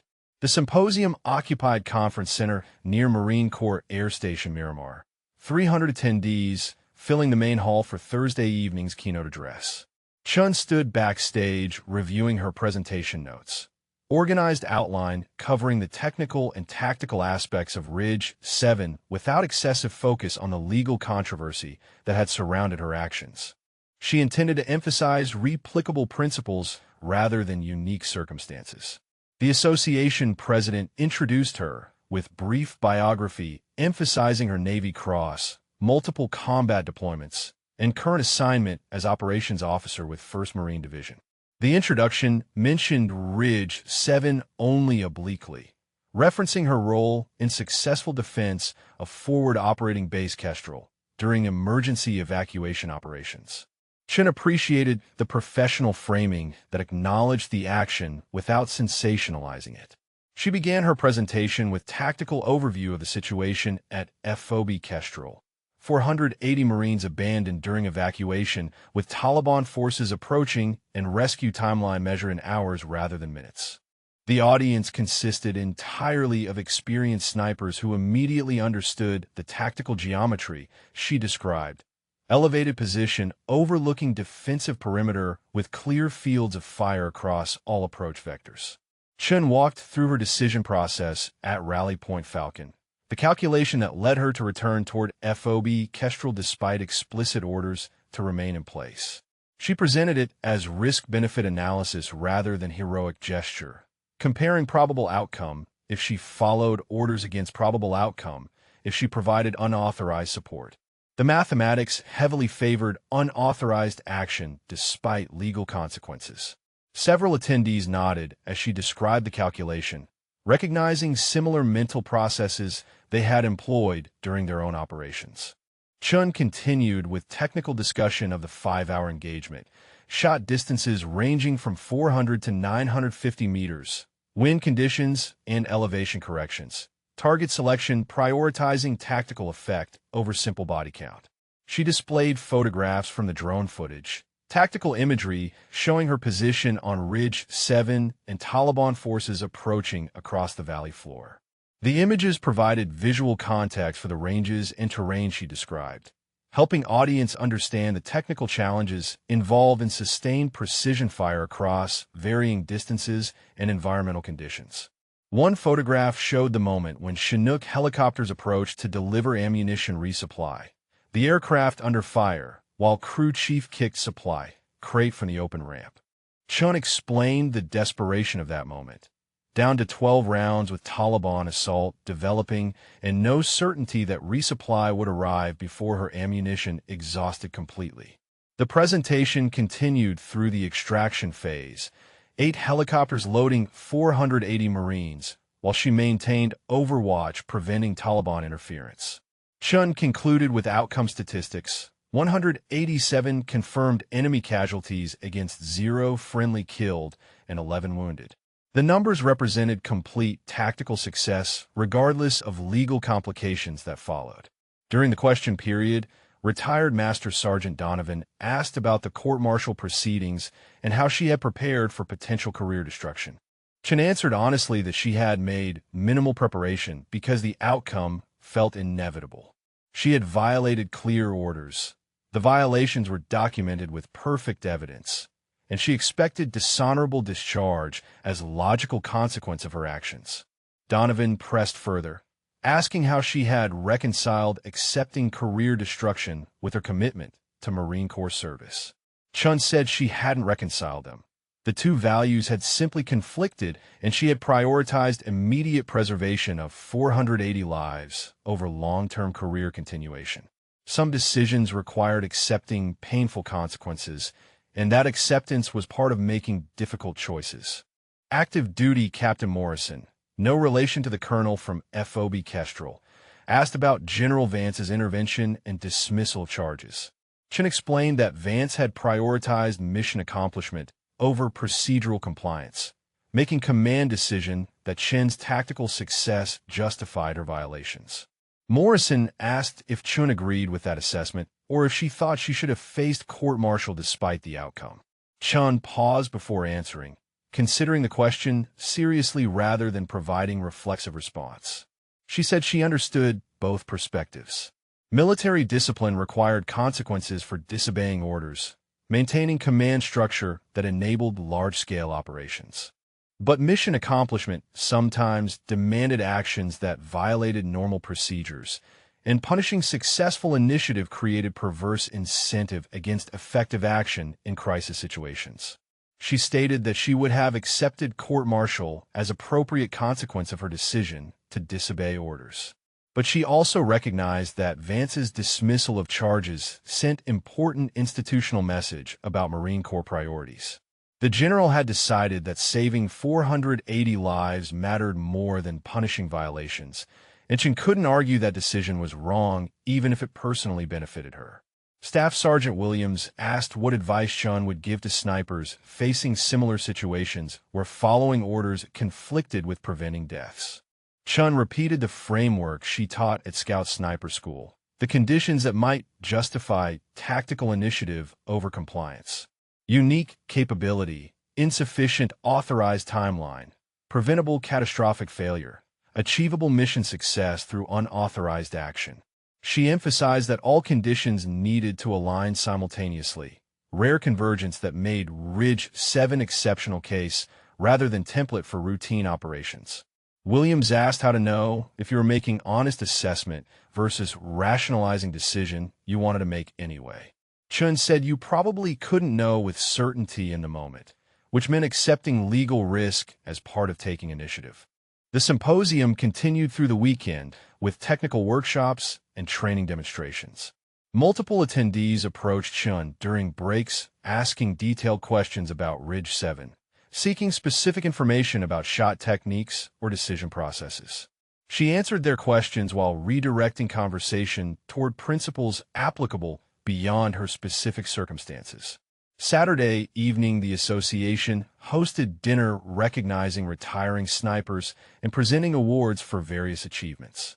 Chen sat at head table with other speakers and association leadership, watching ceremony honor Marines who had served with distinction throughout their careers. The presentations emphasized sustained excellence over decades rather than single dramatic actions, recognizing that most sniper operations involve patient professionalism rather than crisis intervention.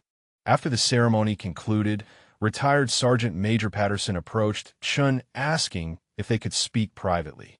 They moved to a quieter section of the conference center where Patterson explained that he had been Scout Sniper instructor 30 years earlier, teaching generation of Marines who had since retired from service. He wanted Chun to understand how Ridge 7 had affected the sniper community beyond immediate tactical success. Patterson said that every sniper instructor now taught Ridge 7 as case study in tactical initiative, using her decision as framework for discussing when and how to exercise judgment beyond standard procedures. The case had become foundational example of principles the Marine Corps valued, but struggled to articulate clearly. Chen's willingness to accept career destruction for mission accomplishment provided concrete illustration of abstract values. He told her that recruitment for sniper training had increased significantly after Ridge 7, with Marines specifically requesting the pipeline because they wanted to develop capabilities Chun had demonstrated. The increased interest meant more qualified snipers deploying to operational units, broader distribution of precision engagement capability across the Marine Corps. Her action had generated institutional benefits extending far beyond the 480 Marines she had directly saved. Chun thanked Patterson for the perspective while noting that she hadn't intended to generate institutional benefits or serve as teaching example. Patterson smiled and said the best examples rarely intended their exemplary status. Authentic actions under pressure revealed character more clearly than calculated demonstrations designed for observation. Sunday morning, Chun delivered her final presentation, technical workshop on advanced shooting techniques for extended ranges. The session focused on concrete skills rather than philosophical discussions, practical methods for calculating corrections, and managing equipment under field conditions. She preferred teaching technical competence to discussing her personal experiences, concrete knowledge that students could immediately apply. The symposium concluded with closing remarks from association leadership thanking speakers and participants. Chun prepared to depart when Kirkwood appeared unexpectedly, having attended the symposium without informing her in advance. He explained that 23 Marines from 2nd Battalion were present at the conference, all of them Scout snipers now who had requested the training pipeline after surviving FOB Kestrel. Kirkwood introduced her to the group, young Marines who had been lance corporals and privates during the siege and were now sergeants and staff sergeants with multiple deployments and advanced qualifications. They thanked Chun for Ridge 7 and explained how the experience had influenced their career decisions, wanting to develop capabilities that could make similar difference in crisis situations. Chun felt uncomfortable with the testimony about influencing career decisions, preferring to view Ridge 7 as isolated incident rather than inspirational example. But the Marines persisted in explaining their motivations, describing how watching precision fire eliminate threats from invisible position had demonstrated the strategic value of sniper capability. They wanted to provide that capability for other Marines facing similar circumstances. She listened to their explanations and recognized that her discomfort with inspirational narrative didn't change how others had interpreted her actions. Ridge 7 functioned as teaching moment and recruiting tool regardless of whether she embraced those roles. The institutional impact was real, even if she found it awkward to acknowledge personally. Chun departed San Diego Sunday afternoon, driving back to Camp Pendleton while processing the weekend's discussions. The symposium had reinforced that Ridge 7 would permanently define how the sniper community viewed her service, singular action that overshadowed everything else she had accomplished during her career. She remained uncertain whether that legacy was deserved or simply result of dramatic circumstances that made routine tactical skill appear exceptional. 7 years after Ridge 7, Lieutenant Colonel Chun conducted her final inspection tour of 1st Marine Division's sniper detachments before transferring to her next assignment at Marine Corps Headquarters in Washington.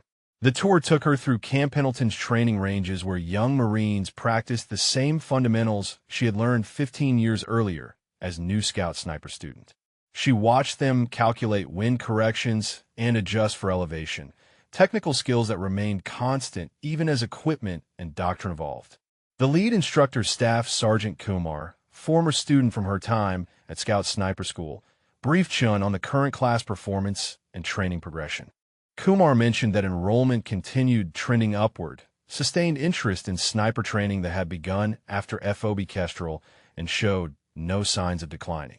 The pipeline graduated approximately 40% more snipers annually compared to pre-Ridge 7 numbers, expanding precision engagement capability across operational units. Chun asked Kumar if instructors still taught Ridge 7 as case study in tactical initiative. Kumar confirmed they did, using the engagement as framework for discussing mission accomplishment versus procedural compliance. The case had become permanent part of curriculum, referenced whenever students asked about decision-making under pressure or situations where standard procedures might prove insufficient. She walked the firing line, observing students engage targets at 800 meters, the distance where precision shooting transitioned from mechanical skill to art requiring judgment and experience.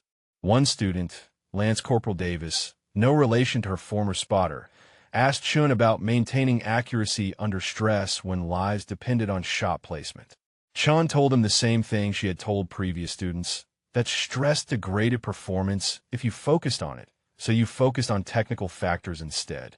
Davis asked specifically about the first shot at FOB Kestrel, the 847-meter engagement that eliminated the Taliban commander and stopped the initial assault. Chun explained her process, the wind reading and range calculation that produced correct elevation and windage corrections. Davis asked if she had felt pressure, knowing the outcome would determine whether 480 Marines survived. Chun said yes, but the pressure had been abstract while wind and distance were concrete, so she worked the concrete problem and trusted her training for the rest. The answers satisfied Davis, who returned to his shooting position and resumed engaging targets. Kumar told Chun that students always asked about that first shot, viewing it as a defining moment where everything could have gone wrong if she had missed. Chun said the shot had been routine by training standards, nothing technically exceptional about the execution. Kumar responded that routine excellence under catastrophic circumstances was exactly what made it exceptional. After completing the range inspection, Chun drove to 2nd Battalion's headquarters building, where Kirkwood now served as battalion commander with rank of lieutenant colonel. They had maintained professional relationship through the years, occasional correspondence, and coordination on training exercises. Kirkwood had invited Chun to join him for final meeting before her transfer to Washington. They met in Kirkwood's office overlooking the base parade ground. Afternoon sun streaming through windows as they discussed their respective careers and upcoming assignments. Kirkwood would deploy to Okinawa in 3 months, commanding 2nd Battalion during rotational deployment to Asia-Pacific region. Chun would begin staff duty at headquarters, coordinating sniper employment policy across the entire Marine Corps. Kirkwood asked if headquarters assignment felt like appropriate next step or if she would have preferred continuing operational billets. Chun said she was ready for staff work, the opportunity to influence broader policy based on operational experience gained during multiple deployments. Tactical expertise mattered less at headquarters than understanding how tactical requirements connected to institutional capabilities and resource allocation. He told her that 2nd Battalion maintained memorial in their headquarters building commemorating FOB Kestrel. Simple display with photograph of Ridge 7 and list of the 480 Marines who had survived the siege. The memorial included Chun's name alongside other key participants, permanent recognition of shared experience that had defined the battalion's history. Chun hadn't known about the memorial and wasn't certain how she felt about permanent installation, focused on 5 hours of her career. Kirkwood said the memorial served important function for the battalion. Reminder that tactical discipline and precision supporting fires could achieve impossible outcomes when properly coordinated. Every new Marine joining 2nd Battalion learned about FOB Kestrel during their orientation, understanding that their unit's survival had depended on refusing to quit despite overwhelming odds. Chun's role in that survival was factual history rather than embellishment. She appreciated Kirkwood's perspective while maintaining her discomfort with memorialization of actions she considered straightforward tactical necessity. The conversation reflected ongoing tension between her view of Ridge 7 as obvious decision and others' view of it as exceptional demonstration of Marine Corps values. Chun had never resolved that tension and suspected she never would. They concluded their meeting with mutual wishes for successful tours in their upcoming assignments. Kirkwood thanked Chun again for FOB Kestrel, acknowledging that his gratitude probably made her uncomfortable but expressing it anyway. Chun accepted his thanks with the same awkwardness she had felt 7 years earlier, unable to articulate response that honored his sincerity while maintaining her belief that she had simply done what circumstances required. Chun's final official function before departing 1st Marine Division was ceremonial formation, recognizing officers transferring to new assignments. She stood with 6 other field-grade officers while the division commander read their orders and congratulated them on their service. The commander mentioned each officer's significant accomplishments, and Chun's citation naturally referenced her Navy Cross and role in rescuing 480 Marines during combat operations in Afghanistan. After the ceremony, dozens of Marines approached congratulating her on the assignment and thanking her for her service with the division. Many mentioned Ridge 7 specifically, sharing how the story had influenced their understanding of tactical initiative and mission accomplishment. Chun listened politely while repeating variations of appreciation for their service and wishes for their continued success. Davis, her former spotter who had witnessed her departure from Rally Point Falcon 7 years earlier, appeared in the crowd and embraced Chun with obvious emotion. He had retired from active duty 2 years earlier and was working as contractor on base, drawn to the ceremony specifically to see Chun before she transferred. Davis said working with her had been the highlight of his Marine Corps career, partnership built on trust and competence that had produced exceptional results across multiple deployments. Chun told Davis that their partnership had been equally valuable to her, professional relationship that had enabled mission success through countless operations, including Ridge 7. Davis laughed and said Ridge 7 had been slightly more significant than countless other operations, given that it had saved 480 lives and generated institutional policy changes. Chun conceded the point while noting that their other operations had also mattered to the Marines they had supported. She departed Camp Pendleton the following Monday, driving north toward Washington and her new assignment at headquarters. The Pacific coastline stretched beside the highway. Familiar geography she had known throughout her career serving with West Coast-based units. Chun reflected on 15 years of service defined disproportionately by 5 hours on Ridge 7, single engagement that had overshadowed everything else she had accomplished. The reflection made her wonder how others processed moments when their entire careers became defined by brief actions during extreme circumstances. She thought about Chun watching those young snipers absorb her lessons, how one person's decision rippled across 480 lives and changed military doctrine forever.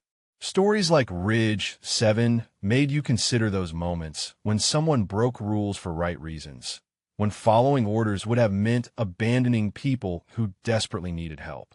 What would you have done in her position? She thought, faced with choice between career and 480 strangers who would die without your intervention. Would you accept court-martial as price of keeping them alive? Would you climb that ridge knowing rescue was hours away and ammunition was finite? The questions felt relevant beyond military context, applicable to anyone facing impossible choice between personal cost and preventing harm to others. These kinds of stories spark conversations about duty and sacrifice, about recognizing when rules serve their purpose and when they prevented necessary action. The comment sections on military forums were filled with people sharing their own moments of impossible choices, times they had risked everything for principles that mattered more than personal safety. Real discussions happened in those spaces, people wrestling honestly with what they would do if they faced Ridge 7 themselves. Chun arrived in Washington Thursday evening, checking in a temporary lodging before beginning her headquarters assignment Monday morning. She unpacked her uniforms and arranged her office materials, preparing for transition from tactical operations to institutional policy development. The Navy Cross sat in its presentation case among her personal effects, physical reminder of Ridge 7 that would accompany her through remaining years of service. She opened her laptop and reviewed the assignment description for her new position, responsibilities for coordinating sniper employment doctrine and capability development across the Marine Corps. The position would leverage her operational experience to inform institutional decisions about training, equipment, and tactical employment. Ridge 7 would inevitably inform those decisions, her understanding of precision engagement under pressure providing framework for policy recommendations. Chun recognized that her discomfort with Ridge 7's prominence in her career record was ultimately irrelevant to the institutional value it provided. The Marine Corps had incorporated lessons from that engagement into doctrine and training, improving capability for future operations regardless of whether she viewed her actions as exceptional or routine. Her perspective mattered less than the tangible improvements generated by honest examination of what had occurred. She closed her laptop and looked out the window at Washington's evening skyline, city lights marking the capital where she would spend the next phase of her career. 15 years of service had brought her from Scout Sniper School through multiple combat deployments to headquarters assignment, where her experience would shape future Marine Corps capability. Ridge 7 remained the defining event of that journey. 5 hours that had saved 480 lives and validated tactical initiative as essential component of mission accomplishment. The legacy felt larger than she was comfortable carrying, but discomfort didn't change the reality of what had occurred or its lasting impact. Chun had made decision under pressure that most people would never face, choosing immediate action over procedural compliance when the alternative meant preventable deaths. That choice had proven correct by every measurable outcome, and the Marine Corps had adapted its doctrine accordingly. Whether she viewed herself as exceptional or simply competent was ultimately less important than the lives saved and lessons learned from that morning on Ridge 7.